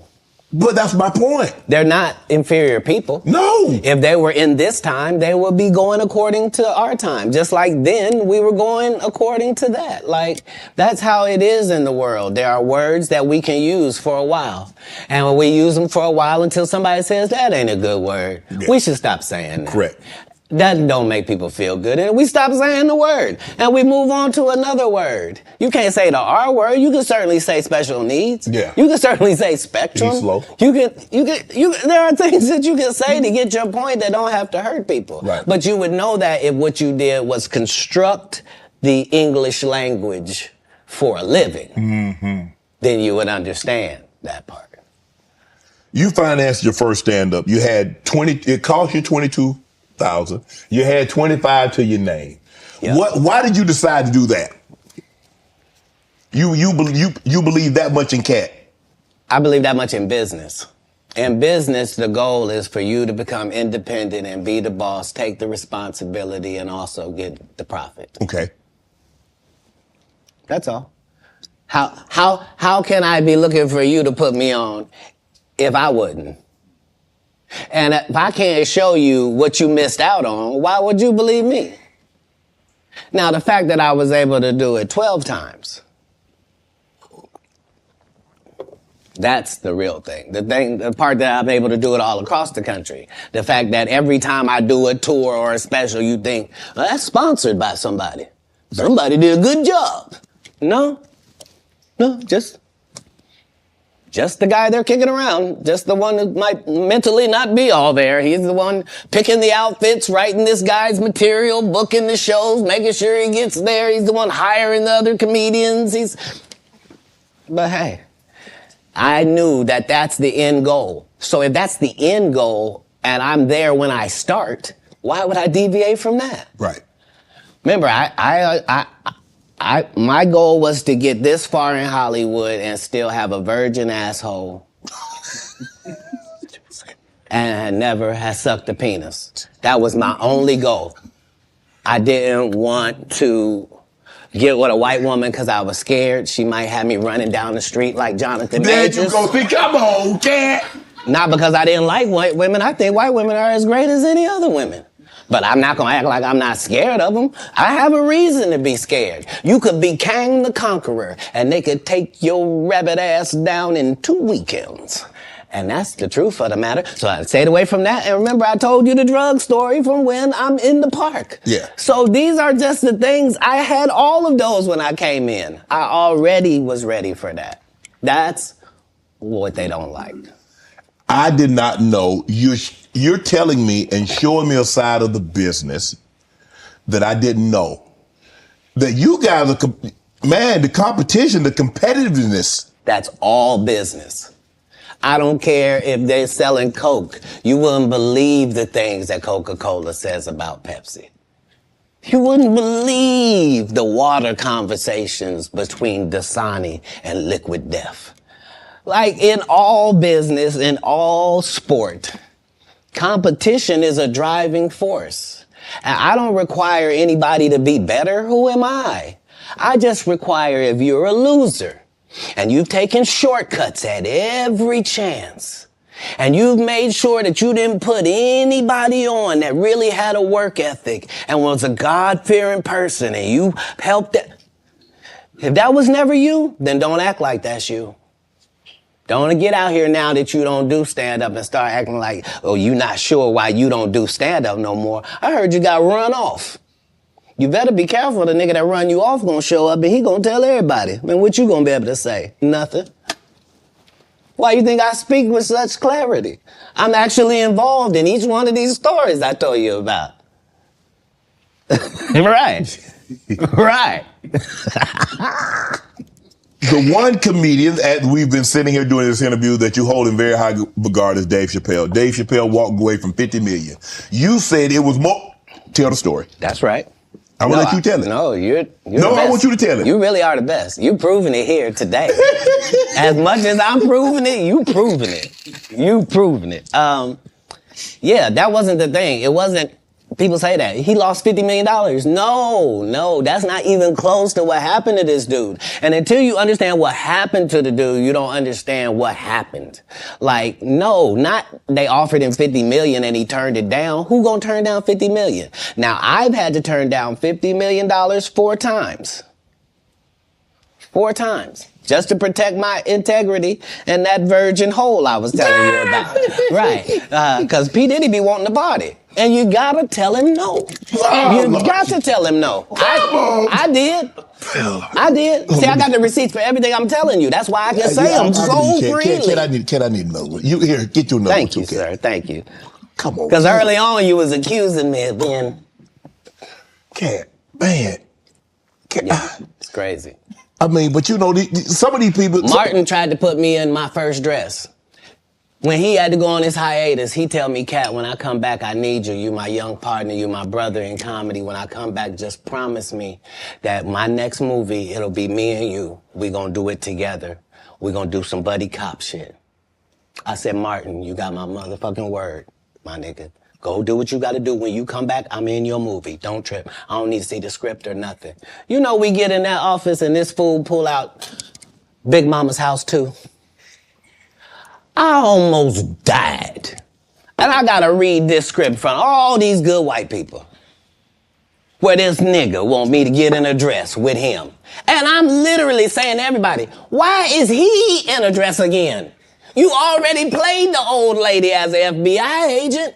We can play anything now. We can be playing a dog catcher this time. Why do we need to be in a dress? And I get so mad, I say, you don't want me. You want Brandon T. Jackson. And that's who they went and got. Twice I said it, they went and got him. Just like I'm telling you, I had that other dude's work. I had all of it. All I did was say, I want to punch it up so it's not offensive to real niggas. And that's how I got in this position. I sure hope I have a Club Shay Shay after this air. It's gonna be in a dimension it's never been. Yeah, it's gonna be. The greatest thing floating in 2024. Mark the words. No way. In a whole different realm of business. Oprah coming next. Once I establish this as a place of truth. Yeah. Oh yeah. Watch. God's people ain't that few. Yeah. Prince. You met Prince. Prince was a friend of mine. He was a friend of mine. What was those conversations? Because look, I mean, sometimes we don't really understand or appreciate someone until they're gone. I did. I was a big Prince fan. All of his stuff. Yeah. Because he could play all the instruments. He could sing. He could dance. He was an entertainer that could sing. And what he wrote, I mean, who thinks of Cherry Moons? Who thinks it snows in April? Who a raspberry beret or pink cashmere? The purple rain, the things that he wrote about. Well, like, bro, who mind goes there? Yeah, he was like unlike anybody in the world. He was just an amazing individual. I was able to meet him when I was 12, and I knew him my entire life through all of his changes. I was able to assist him many times. If you go look at Prince's car collection, you'll see that Prince don't have not one car Katt Williams ain't got. He got the Prowler from Friday After Next in there. He got the same Bentley as me, like, because we share certain things. Our connection was lyrics, musical lyrics, women, and cars. And those are the areas where he trusted my opinion on things. And that's where I got to be helpful in his life. And he was helpful in mine in really all different types of ways, especially about the business, as far as being a black man that was rich in this business at 18 years old, had already did his first $1 million contract, had already broken records, was determined that he didn't want to be like anybody else, was so great of a guitar player that black people just stopped caring about guitar, and he got left out on a limb and somehow still had to create his way out of that. He was just really a 1 in a billion type person. I was lucky to know him. Now, there are specials and the streaming. I don't know. I don't think there's as many, and there's no DVDs now. So where are you on this streaming, the specials? I mean, obviously you still tour, but how much do you focus on? Okay, I'm gonna tour, say 100 days or 150 days, but I'm gonna do a special. Well, now that our relationship with Netflix is at the 8-figure mark, 8? You said 8? How often you want to make them? Oh, you said 8? I mean, like right. 5, 6, 7, 8? Got to be 10 million to qualify, yeah. So what I'm saying is, once you're at that level, how many would you do? I'd be willing to bet you say, every time you turn around, I'm gonna be doing another one. Hey. I think that's what you would say if you was any good. Yeah. And like I said, with 12 comedy specials, why do I need to be in these conversations with these specialist people? Sid ain't got no specials you remember. Steve ain't got no specials you remember. Ricky ain't got no specials you remember. Faison ain't got no. What? So why do y'all get special? Yep, it was 20 minutes long. It was good too, though. It was. He's good. Not it was good. He's good. See, Quake, he's good. Don't think because I said something derogatory that I don't know how to hate. Earthquake has consistently, I don't think anybody's ever said Quake wasn't funny.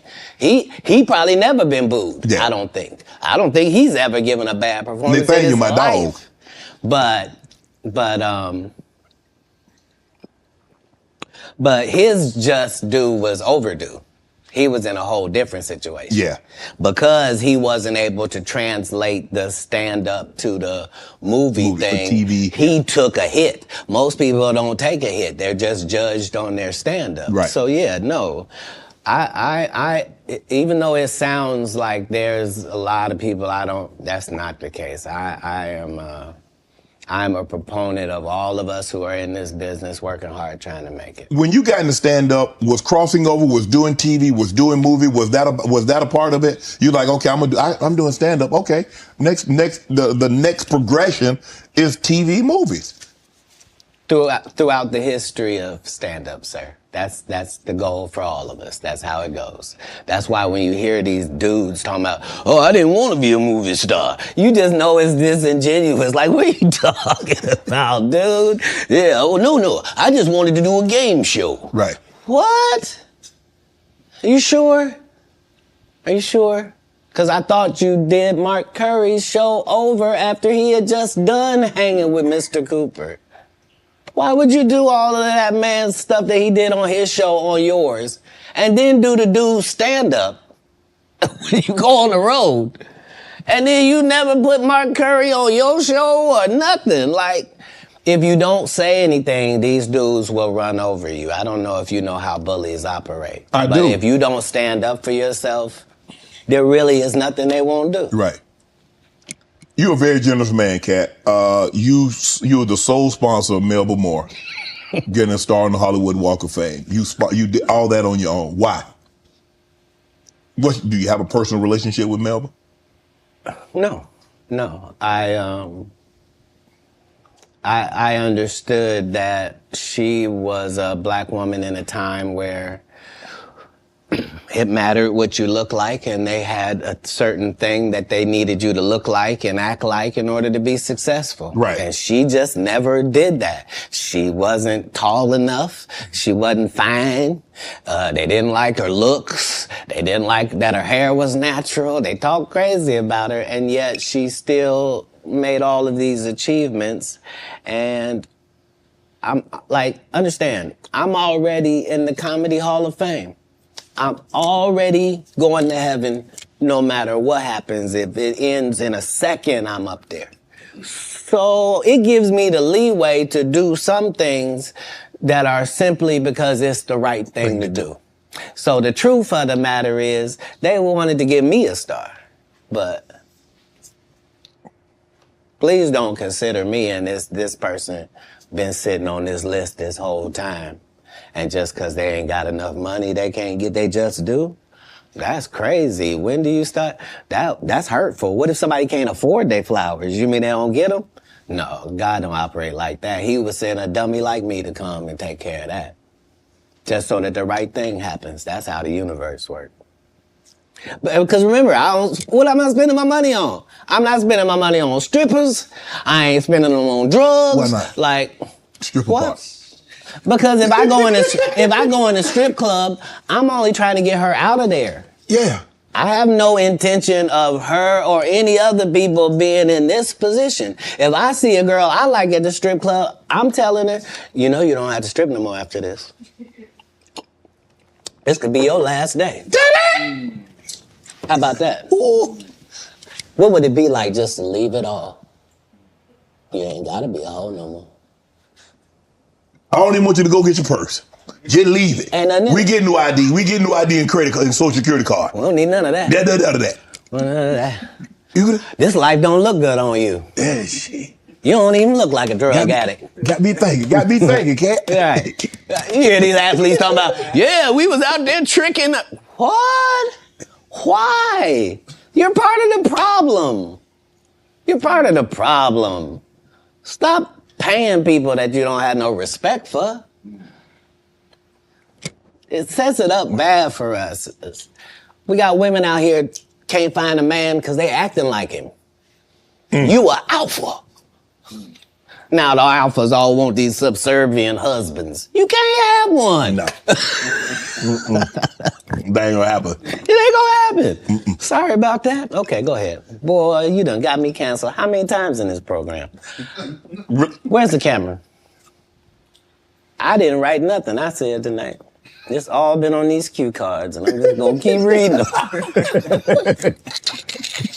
Ask your next question. The Migos. Do you help them get out of financial situation?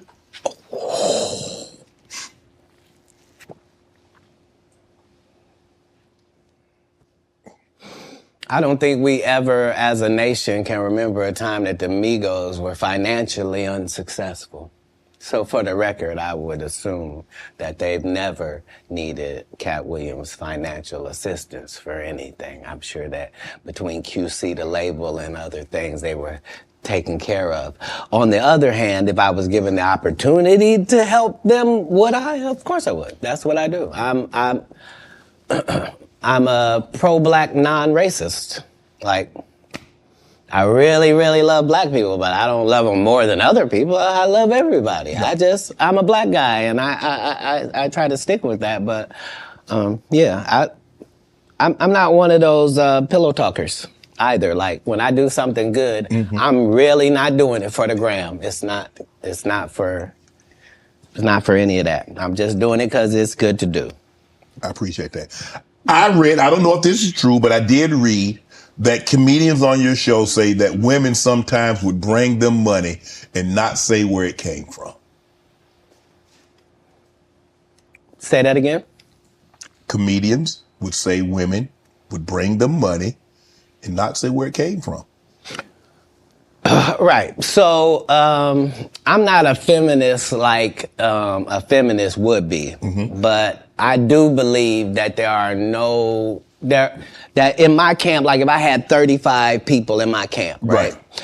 I believe that other than 4 jobs, I believe that a woman is better at any of them jobs than any man could be. Okay. So 10 of these jobs, no man can work because I'd rather a female be there. If I gotta smell anybody's breath, I want it to be hers. I don't want none of you crusty. So what I'm saying is, if in a staffing issue, I'm gonna have 75% women just because I prefer them. Right. I don't prefer to hear 2 guys talking in the corner. I prefer to hear 2 ladies talking in the corner. I don't care what they're talking about. I just prefer that. So a lot of times I will utilize ladies to convey a message. If a comedian is doing a great job somewhere in the country, he just did a masterful set and nobody's gonna pay him. They just clapping. And I know he's broke as shit back there. Wouldn't it be nice if somebody just showed up and gave him a little blessing? And he didn't have to suck me off for it and thanks, Katt, and just, boy, I really needed it. Why would you do that? If you was actually just trying to help people, you would. People know that's how I pay my tithes. If I got paid $100,000 to be at your city, I'm gonna take 10,000 of that and put it in your homeless area. Not because I got to. Because you gave me 100 racks to come to your little rinky-dink town. Who would I be to not pay my tithes back to your town? That's how I got in this position. Wow. You adopted 7 kids. Why?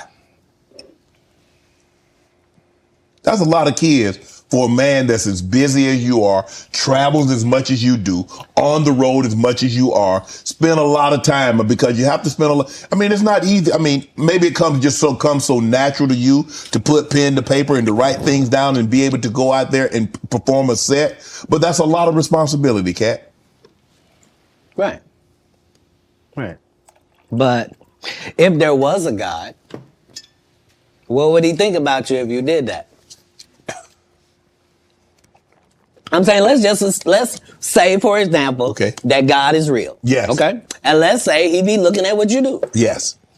What would he say if you did that? He said, that Katt, that's a very kind gesture. That's very generous of you. My whole life, since I was telling you when I was young and they was asking me what I wanted to be, and nothing I wanted to be was what I wanted to be, God's friend. That's a weird thing if you're an atheist. If you're an atheist, I didn't even say nothing. But if you believe in God and I tell you that I wanted to be God's friend and I wanted to even go to Hollywood and still be God's friend, if I told you that that was my aim, you could understand where I'm at. Like, I promise you, no jealousy, no bitterness, none of that. I got exactly what I was trying to get. I haven't been shorted in any way. I mean, 7, 8 kids, single. You gonna get married? You remember the conversation where it was me? Yes. And I didn't know what was gonna happen to my 2 little brothers and they was just gonna be out there? Yes.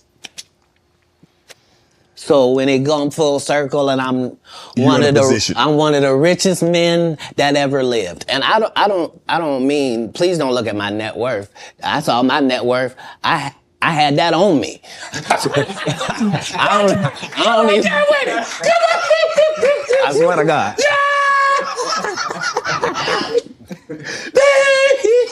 What I'm saying is, like, I'm saying my net worth is less than my last Netflix deal.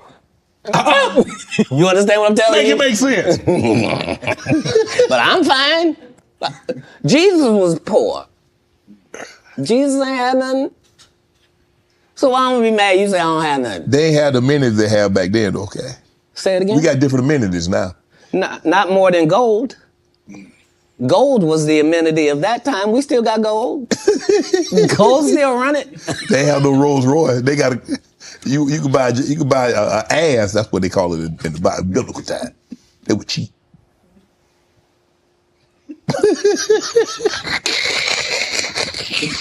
I'm saying if you really want to say, I'm saying a Cullinan is cheap.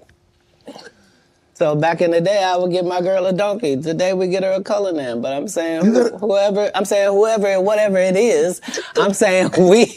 I'm saying because what we gonna do? I done already told you I'm one of the richest people that ever lived. Yes. Only in the fact that when I wake up in the morning, no matter where I am, I don't need nothing. Whatever I need is right around me. And whatever I don't have, it's only just because I don't have it. It's not because I can't get it.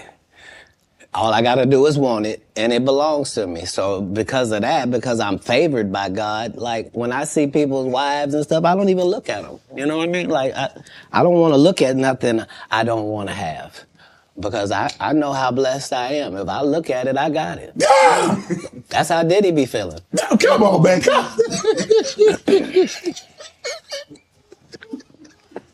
So you're not supposed to look at anything that you don't want.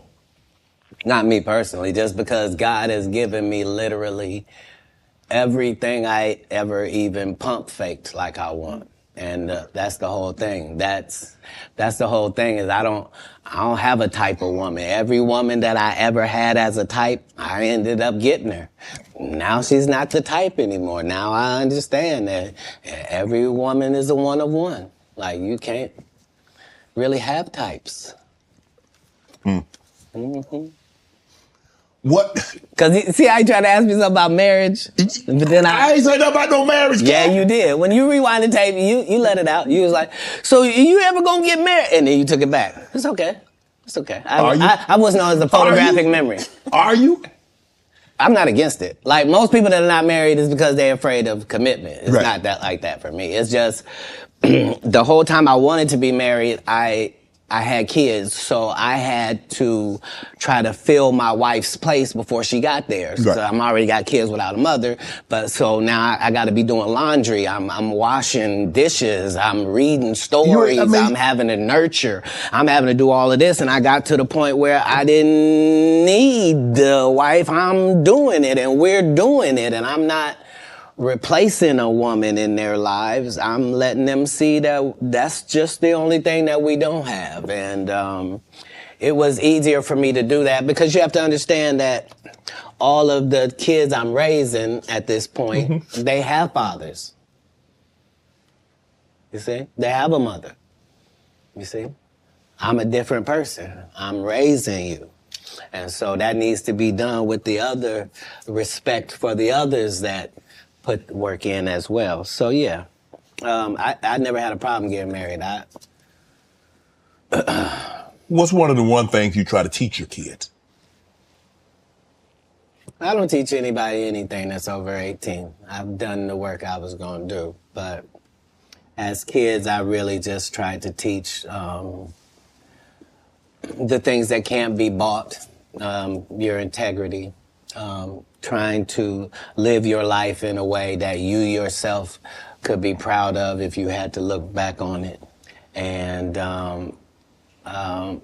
I didn't do very good at leading by example, but behind the scenes, that's never what I was pushing. They understood that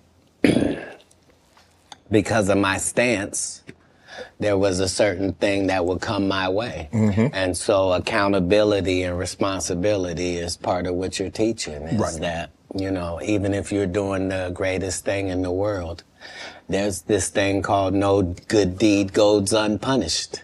Like, there's a real Murphy's Law. Like, basically in raising kids, you're just trying to give them a better manual and an outline of how life works than your parents gave you. You know? Right. And so that's how I did it. How do you avoid toxic women? Give me. I mean, because obviously, you know, you like women. I do. And I probably like toxic ones more than anybody. That's because I ask you this. Hold on. Because toxic women are exciting. And that's just a fact. Part of toxicity is exciting. I'd rather skydive with her. But if you have toxic women, just understand that all monsters are feeding off of something. And if you find out what this toxic woman is feeding off of, you can just begin to turn off her feeding points. And it drives a toxic person crazy, and they'll get away from you. So whatever, if she's truly toxic, there are certain things that she's doing that help fuel her toxicity. You're not noticing it, but it's what it is. Why do you think she watches murder mysteries before she goes to sleep? Why is it always a crime drama playing? And turn it off. Turn it to cartoons. Make it.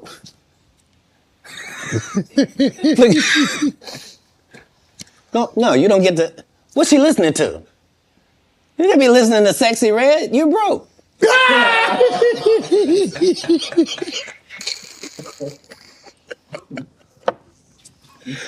Toxic people are trying to get things. They're not being toxic for no reason. They're gaining something out of how they operate. That's why they operate like that, because they get something.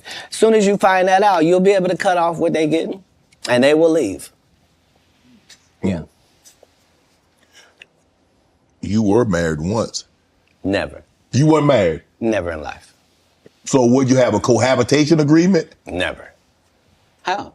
How could I be a single parent and be married? You could, you know, there are people that like were married and then they get divorced and then they become single parents. That's how that works.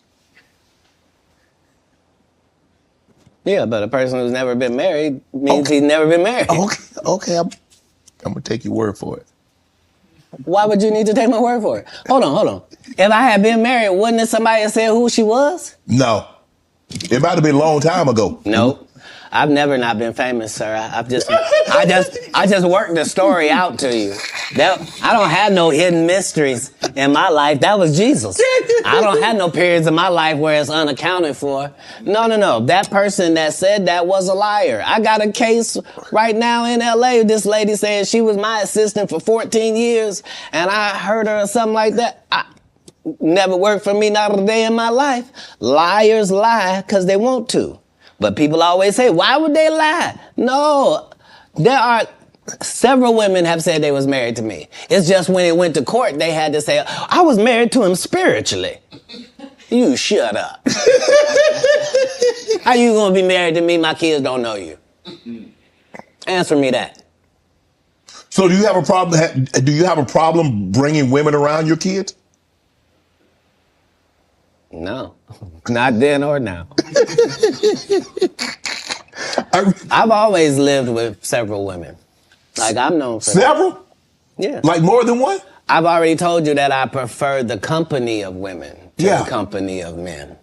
So if I told you that me and a couple dudes on my staff sometimes have to cohabitate, nobody finds a problem with that. Yeah, so it's me and 3 ladies cohabitating because that's how the business gets done. Like, I don't want a chef that scratches his nuts before he cooks.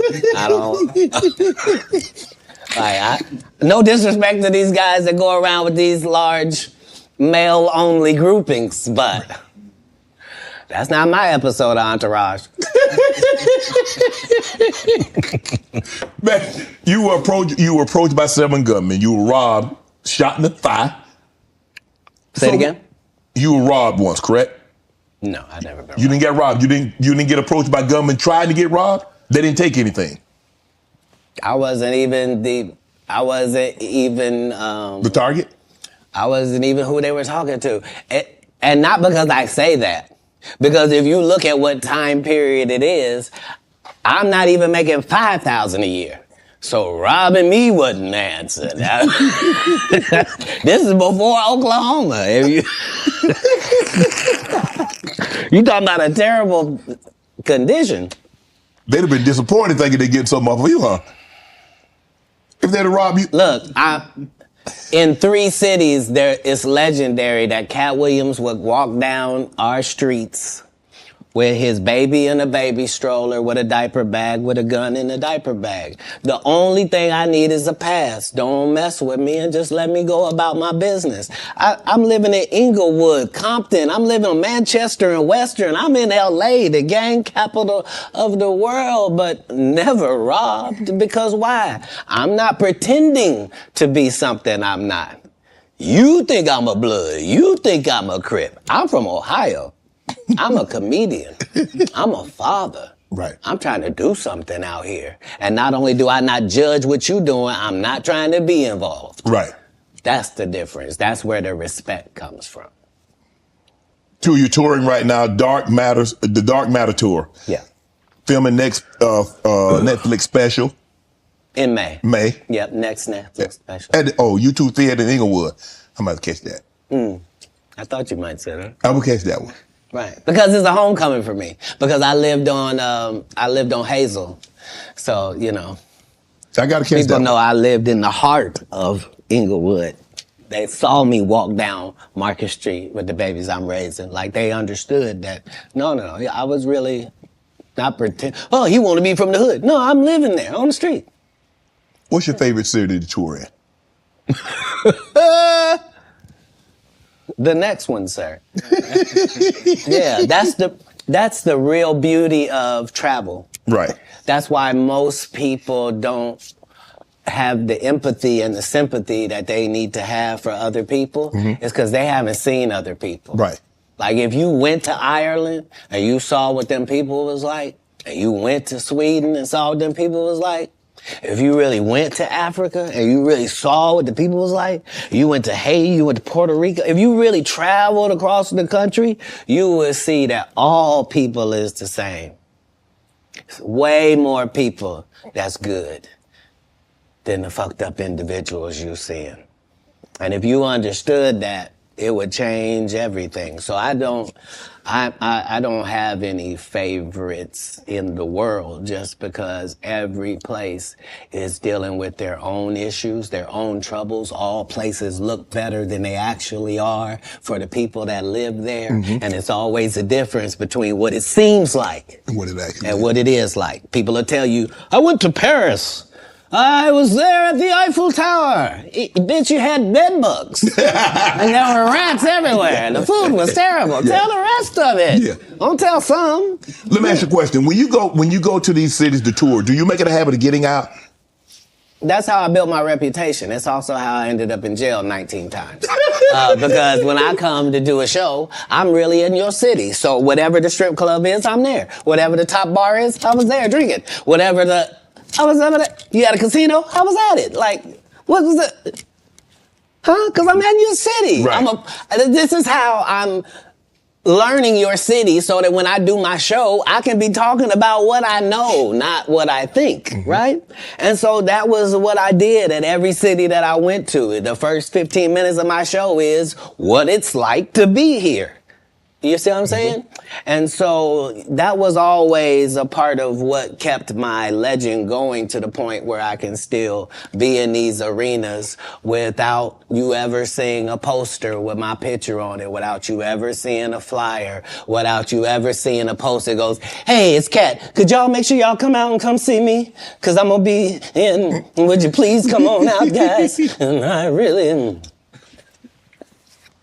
Because we have a different respect. I know I'm coming. They know I'm coming. I know they gonna be there. And they know I'm gonna do the best job I can possibly do. And they know beyond a shadow of a doubt, whatever hour he was doing when we last saw him, he won't be doing that hour when we see him this time. It's a whole new conversation. And because I've never strayed from that, they've never strayed from their part. I'm looking at some of the actors that you've been on screen with. Cube, Tracy Morgan, Regina Hall, Terrence Howard, Nick Cannon, Tiffany. Bro, who brings out the best in Katt Williams? How does someone get the best out of Katt Williams? Do you need a comedian? Do you need a serious actor? How do we get the absolute best out of Katt Williams on screen? Well, I would be disingenuous if I didn't remind us that that's never anybody's goal. It's never anybody's goal to create a great situation for me to do a good job. Why? In a script. The way it works is the script is already there. This is a character in the script. If they give me the job, I make it my job that this character here has to be as big as this whole project. So if you don't even see the movie School Dance, I want you to remember, whose goddamn white baby is this? And the only way that I can guarantee that you will remember my scene if you didn't remember a whole movie is if I make sure that my scenes are that good. Because that's what I watched. I watched great actors. You never saw De Niro. You never saw Pesci. You never saw any of these dudes in something and you was like, nah, I don't really believe it. You sure you're the Great Gatsby? Like, no. Like, you believe that this dude, Daniel, is a hobbit. That's part of the Lord of the Rings. Right. You see what I'm saying? I do. And so it's having a respect for the craft that I'm doing. That means I'm trying to do the best job possible. What was it like working with Spike Lee doing Priceless? Spike Lee is everything that you said I was in my intro. He's just really an innovator and a groundbreaking, one-of-a-kind dynamo. And I knew that they were,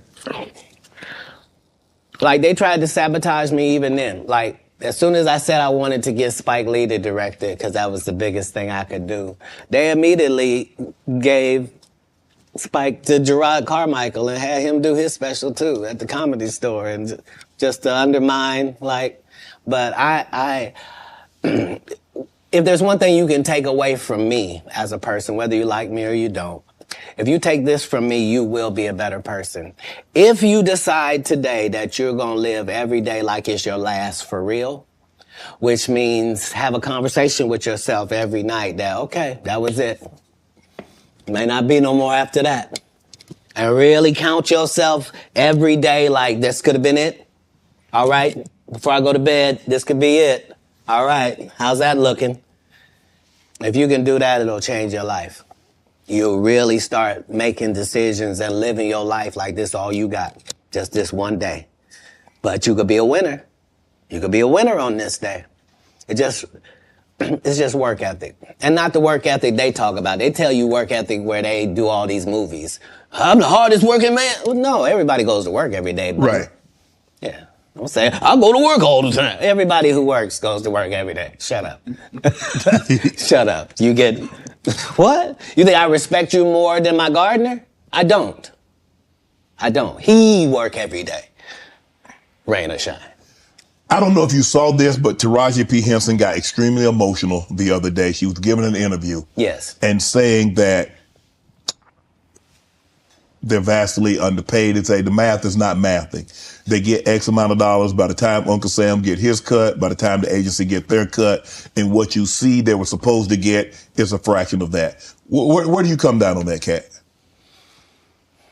It was the saddest thing ever, because imagine being in your genre, in your sub-niche, whatever it is. Imagine being in your lane. Imagine being one of the very top of your lane. That to the point where if they don't take you for the role, there's not 3 black actresses that they can say are bigger than you that we're going to give this to. Imagine you being at that point and have to humble yourself and say, they're not paying me, y'all. And they not making my pay go up because I'm doing better or nothing. It don't matter to them that I'm famous and people know me or nothing. They want to pay me exactly what they paying the new girl. And I've been suffering under it for a decade now and just taking it. I just been getting whooped. But I just got to come say, this is wrong. We should be ashamed. But this is a country where we don't pay the teachers and then we say the kids is the most important thing. You can't have both of them. If you do that, we're going to end up with a generation that can't read. Guess what? Generation Z and A can't read. Why? Because who was giving them a book? We gave them an iPad or a phone. And now the letters don't mean there's no cursive writing. Right. Sorry about that. So yeah, this is what period of time it's in. It's the period where the victims get to say, they've been hurting me for a long time. And I just ain't said nothing because I was trying to be strong and I didn't want to shame anybody. When our people call out for help, we got to understand. You know what I mean? Like we put too much pressure on Tyler Perry. Mm-hmm. You know what I mean? He ain't put nobody on. The people that been in his productions, they not famous. All of them can walk through the mall without security. Be what you gonna be, but put your people on. If you a gay person and you in there, put some other gay people on. Put somebody on. Or don't be wondering why people keep saying gatekeepers. Because clearly, y'all are keeping these gates. Clearly. Wilding out. How difficult was it for Nick Cannon to get you on, and what was that experience like? I've known Nick Cannon since he was a teenager. He had to have his... He in the comedy club, if you're underage, you can't be in the regular club. You had to be in the kitchen. Right. So I was the master of the kitchen every comedy place because I got a child, and my child is back here in this place while I go on stage. Right. So I've known Nick Cannon since he was 14. Nick Cannon has never called and asked me to do one single thing, and I turned him down. Because I've known him since he was a young black child in Hollywood. Wow. So what I did in Wildin' Out was to be his protector and to be his voice with hip-hop. So the whole thing was the thing that he was trying to do had never been done before. You can't bring 6 comics in and let 6 comics talk shit about 6 rappers because the 6 rappers will beat the 6 comics' ass. Right. You would have to have a comic that could actually stand in between and go, look, we comics, we gonna say what we gonna say, y'all gonna take it and understand it's a joke. If you want to fight, we fight before the show. So you can go out there with your black eye. We're not going to do it comedically. This is what needed to take place in order for it to be successful, which is why it had already aired and didn't work. And then suddenly when it comes back with me, it suddenly works. Because respect has to be in there as well. If you trying to do it with Kevin Hart, you and him gonna get run over. You a teenager, he 5'2". Like, what's gonna happen? Who are some of your favorite young comedians? I haven't seen a young comedian I don't like. If you name any of the young comedians, I'm aware of all of them, and they're all doing a great job. It doesn't matter if it's Country Wayne or Desi Banks. It doesn't matter if it's Carlos or Chico. It doesn't matter if it's DC or Just Hilarious. It really doesn't matter once we go to the young part. The young comedians are dealing with things that we never dealt with. And so that gives them more benefits, but it also gives them more chances of failure. So it's not easier for them. So yeah, I'm a big supporter of young comics. We have Miss Pretty Ricky and Katt Williams. I've taken 25 black women on the road in these tours. It's important to me that the young comic gets the benefits and the advantages of the big comics platform. Right. Matt Rife, Wildin' Out, recently got canceled. You see Jonathan Majors, what he went through. Marvel dropped him as soon as the conviction came out. And you were telling the Hey, you saw that black woman come get his charge cut in half? Thank you, Megan Good. God bless you coming to save that slave. If he'd had to be there by himself, he was getting all four. Guilty, guilty, guilty, guilty. She came in there, was just so beautiful, they had to knock half of it off. Bless his heart. So Matt Rife, you know him from Wildin' Out. He gets canceled for trying to tell I never knew him from Wildin' Out, to be honest. Okay. I came across him as a new comic. Okay. And yeah, I'm really just trying to see the comics, judge where they are, see it. Yeah. Right. Go ahead. So the canceling, what do you think about this cancel culture? You see this situation with Jonathan Majors. I mean, for all intents and purposes, I don't know if maybe he can bounce back in a couple of years, but man, he was hot. He was hot. He was cooking. I mean, you see him in Creed, he's in the Marvel movies, and then just like that. Maybe I'm a conspiracy theory, but I thought Katt Williams said any time they make you into that position, part of that contract is you do understand whenever we want to take you down, we can, right? Part of giving you the world. First of all, they went around the world for 2 years straight telling any women that would listen that this was a good-looking Negro. Mm-hmm. Since when? When did y'all start liking a big nose? And when did y'all like a little head and a big jaw? When? Since when? That look like my daddy. When you start liking my daddy? You like black people's features like that? If this ugly nigga is good looking, then all niggas is good looking. Anytime you see them telling you something you can't believe, just understand it's a play. And it don't matter. You gonna know it's a play as soon as they get in that position and think they gonna tell somebody something. No, you're not. No, you're not. Marvel will cancel you you won't be allowed to read a comic book. What is you talking about? Get out of here. Get out of here, ugly boy. Yeah, they love fooling the people. What's your relationship like with Suge Knight? You still close with Suge? Have you spoken to him? Have you talked to him recently? Yeah, it's doing good.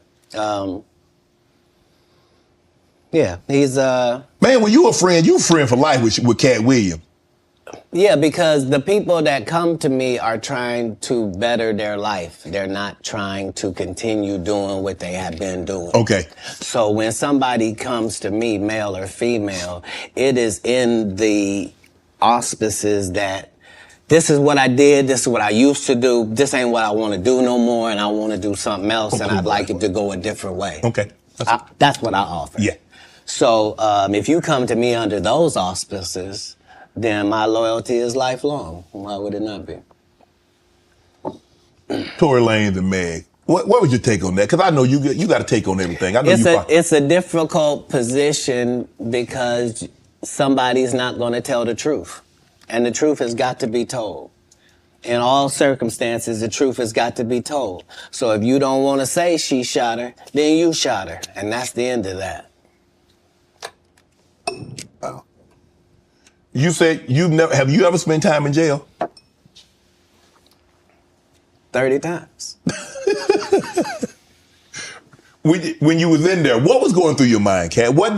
I mean, some people like, man, I had an opportunity to reflect, and I was like, man, this ain't the place for me. I ain't coming back here. When you in, so what? I've never been in jail, and it was my decision to be there.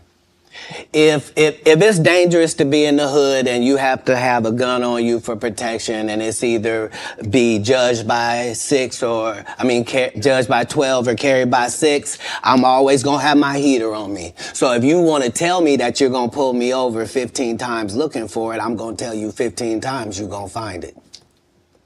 Unfortunately, I smoke cigarettes and weed. If you catch me 15 times I'm gonna have it on me. What do you think I'm in jail thinking? Oh, I done fuck up. Damn these decisions. I'm not gonna protect my life at all when I get out of here. Fuck it, let them do what they want to do to me. No, when I'm in there, I'm fine, and I'm understanding that I'm put here for a reason, and the people that get joy off me being in here are really gonna look stupid because I'm finna be free, because you gotta be setting this up. I'm never anywhere to get anything. You don't know I just made $300,000 in your city. That's why you think I might be out here as a ne'er-do-well. You think he's smoking weed. Yeah, he's got a medical license for it. He needs it. It's his only medication. Do you mind if he takes it? It helps him eat. Because he does 19 100 city tours, flying across the line. And so he doesn't get hungry on the regular. He doesn't get sleepy at night. He's got to literally put himself to sleep. He's literally got to make himself eat. So this marijuana helps him do both of those things. Marijuana help you sleep? Oh, yeah.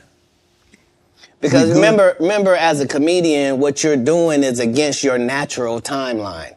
Your natural timeline wouldn't be that you would start your workday at 8:00 p.m. Right. And then your workday is over at 2:30 a.m. Like, that's a weird... Yes. Right? So to tell your body now that we're pumped up on endorphins, now let's go to sleep at 3. It don't work like that. Your body has to try to get a whole new schedule. So, it suffered, but that's what worked for me. I consistently used it. I told people all across the country, don't worry, this will be legal in our country. As soon as they find out how to charge taxes for it, we will be legal in this country. Do they view me as some sort of visionary for my forward thinking? No.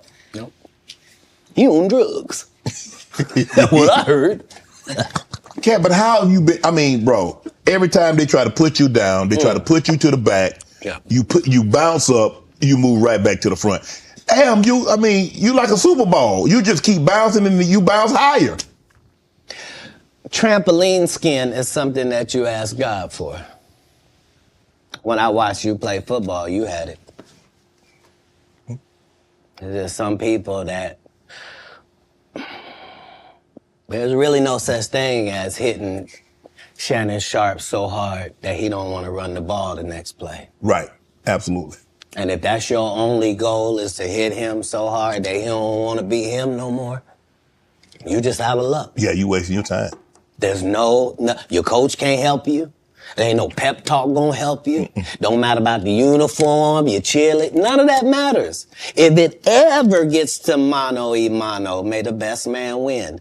And if you've been living your entire life trying to be the best man that you can for yourself, then you should feel great about those odds.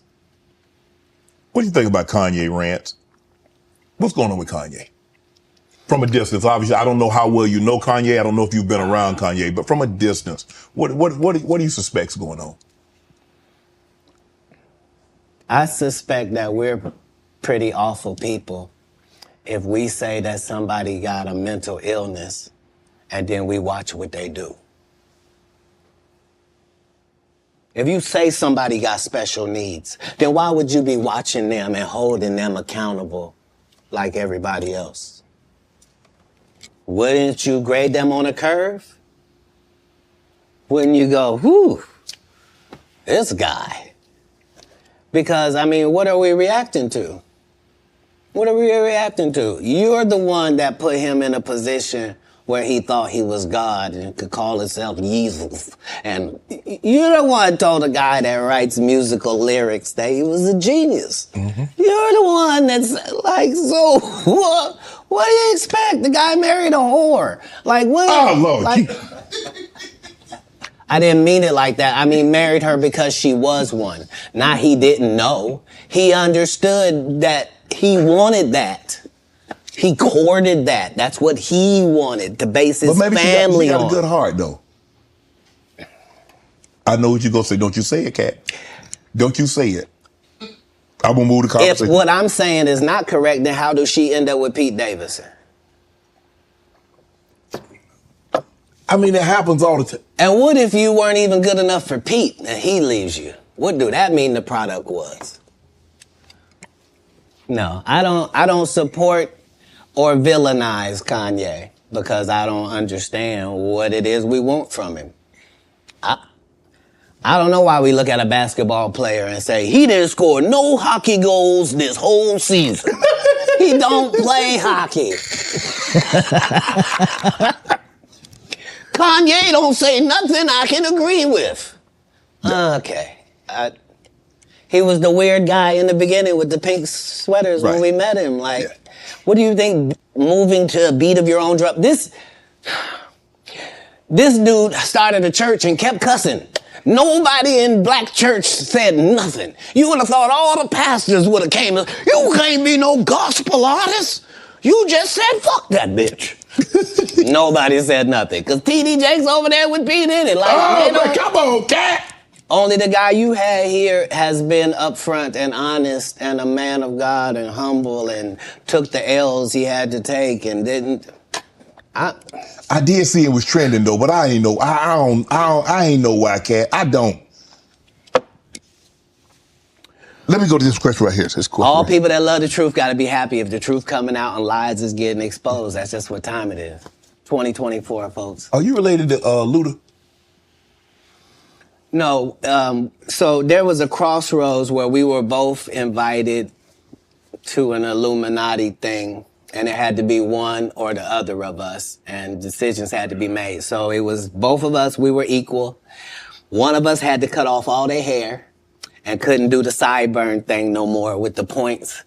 And the next person they said was going to get $200 million because they were going to pay him $10 million a movie to do 20 movies. And that's how the conversation happened. One of those persons turned out to be Ludacris, and the other person turned out to be Katt Williams. Now, one person ended up with a light-skinned, ugly-faced wife that's never done a... Remember I told you that if I say that, it applied to 7 people? Yes. It's part of what they give you. Okay? I didn't get it. I'm not mad about it. How much money they give? 200? Sir, Fast and Furious is on what number right 10. now? 10. 200 million. I might need to get me one of the more women look the same. That's what they all end up saying at the end of the day. Kevin told you he wasn't going to wear no dress until they offered him the dress, and then he put it on. And what did he say after he wore it? I made my own decision. Duh. But you didn't make it before they brought it up, did you? It's okay. It's all right. You have a lot of politics. Never talk about it. I'm not that controversial. Where are we go? Where are we headed, Katt? This is sad. We've never been here before. We've never been at the point where neither option is good for us in real life. No. This is a different conversation. This is, would you rather go back with your ex or would you rather go back with the person before them? Both bad options. Both bad options. Like, one guy can barely put his sentences together, and the other guy will put sentences together from whatever he's read or whoever told him. Like, but how did we get here? How do we get here? All division divides. There's no way around that. All division divides.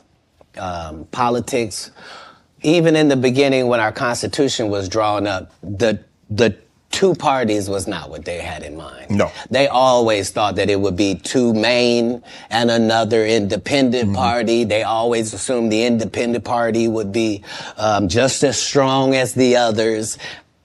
A lot of that just didn't happen. And that's what I've learned more from comedy is that Republicans laugh at the exact same thing that Democrats laugh at. As long as I'm talking to Democrats, I can make them laugh for 1 hour straight about what Republicans do. By the same token, I can go talk to Republicans for 1 whole hour and have them dying about the stuff that Democrats do. But at the end of the day, who does that? Yeah, your team got an offense and a defense. They're not supposed to be enemies. The enemy is the other side. Wow. You can't do politics like that. Nope. It's not good for the country. Man, you see this Mark Zuckerberg building this $270 million bunker? If you have $1 billion, we have learned that you can do whatever you want to do. When Elon Musk wants to send things in space, he don't have to ask nobody's permission. Congress don't meet. Senate don't meet. No police department got to be warned. He don't need a permit. None of that. If you got $1 billion, you do what you want to do, and then you tell them what you did. Man. And that's how it goes. What he building a $270 million bunker? What do he know that we don't know, Katt? Kim Jong-un? I don't know what you don't know. Do you understand that people that are not very bright are in charge of nuclear bombs all across the country? Mm-hmm. That's what he knows. He knows that 30% of all weapons systems are running off regular Wi-Fi. So what does that mean? That means if a solar flare or a meteor hits either one of those, literally a bomb can go off just because the system accidentally got turned off. Yeah, that's what he knows. The people that are in power know that the people that are running the most complicated and deadliest things on the planet are just an average idiot. And you know lots of idiots. I do. Yep. And these people are not special. Back in the day they were. Yeah. Not today. Not today. You say you smoke a little weed. You ever smoke with Snoop? Yeah. I'm actually a bigger smoker than Snoop. He'll tell you that. But I don't mix anything with my weed.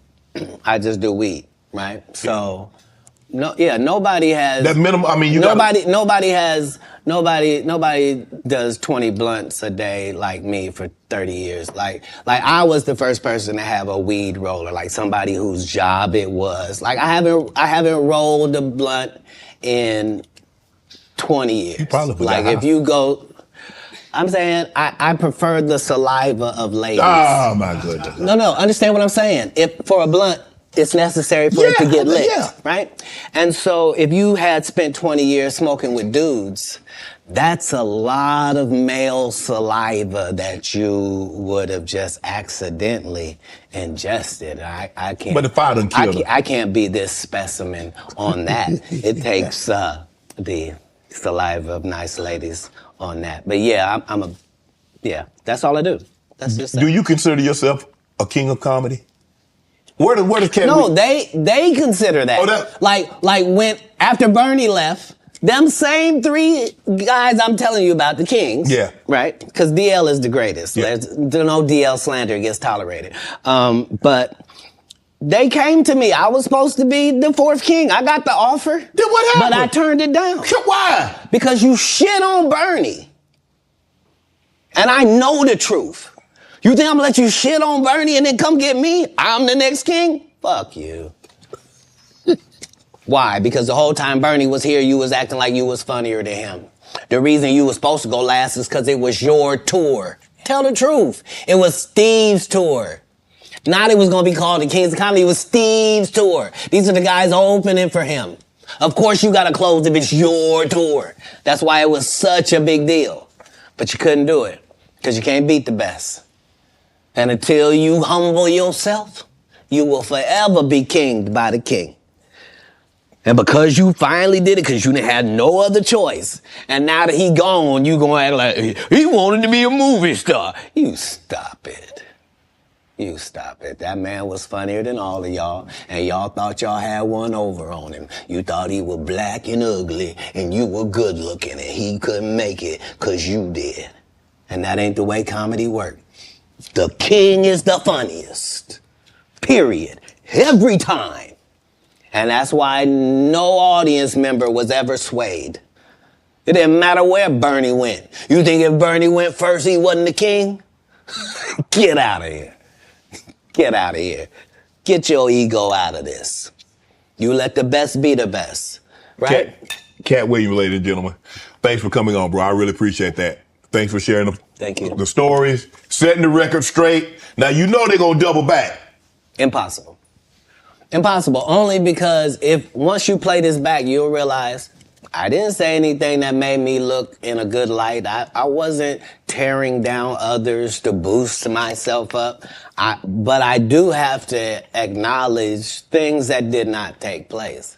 Like, we're very ingenuous if we say this is not a game and we don't play it and people ain't in positions and people don't have their favorites and they group and they click. Right. Well, that happens in all businesses. Right. No. Say what side you on. Say why you don't like the other side. And then get to the game. But in the game, I'm wiping the field with them to the point where they don't even compete anymore.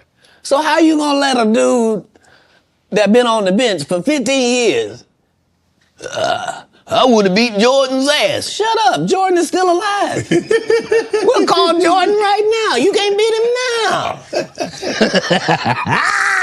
Not then, you can't beat him now. Right. Katt Williams. Shannon Sharp. Appreciate you, bro. Appreciate you. All my life, been grinding all my life.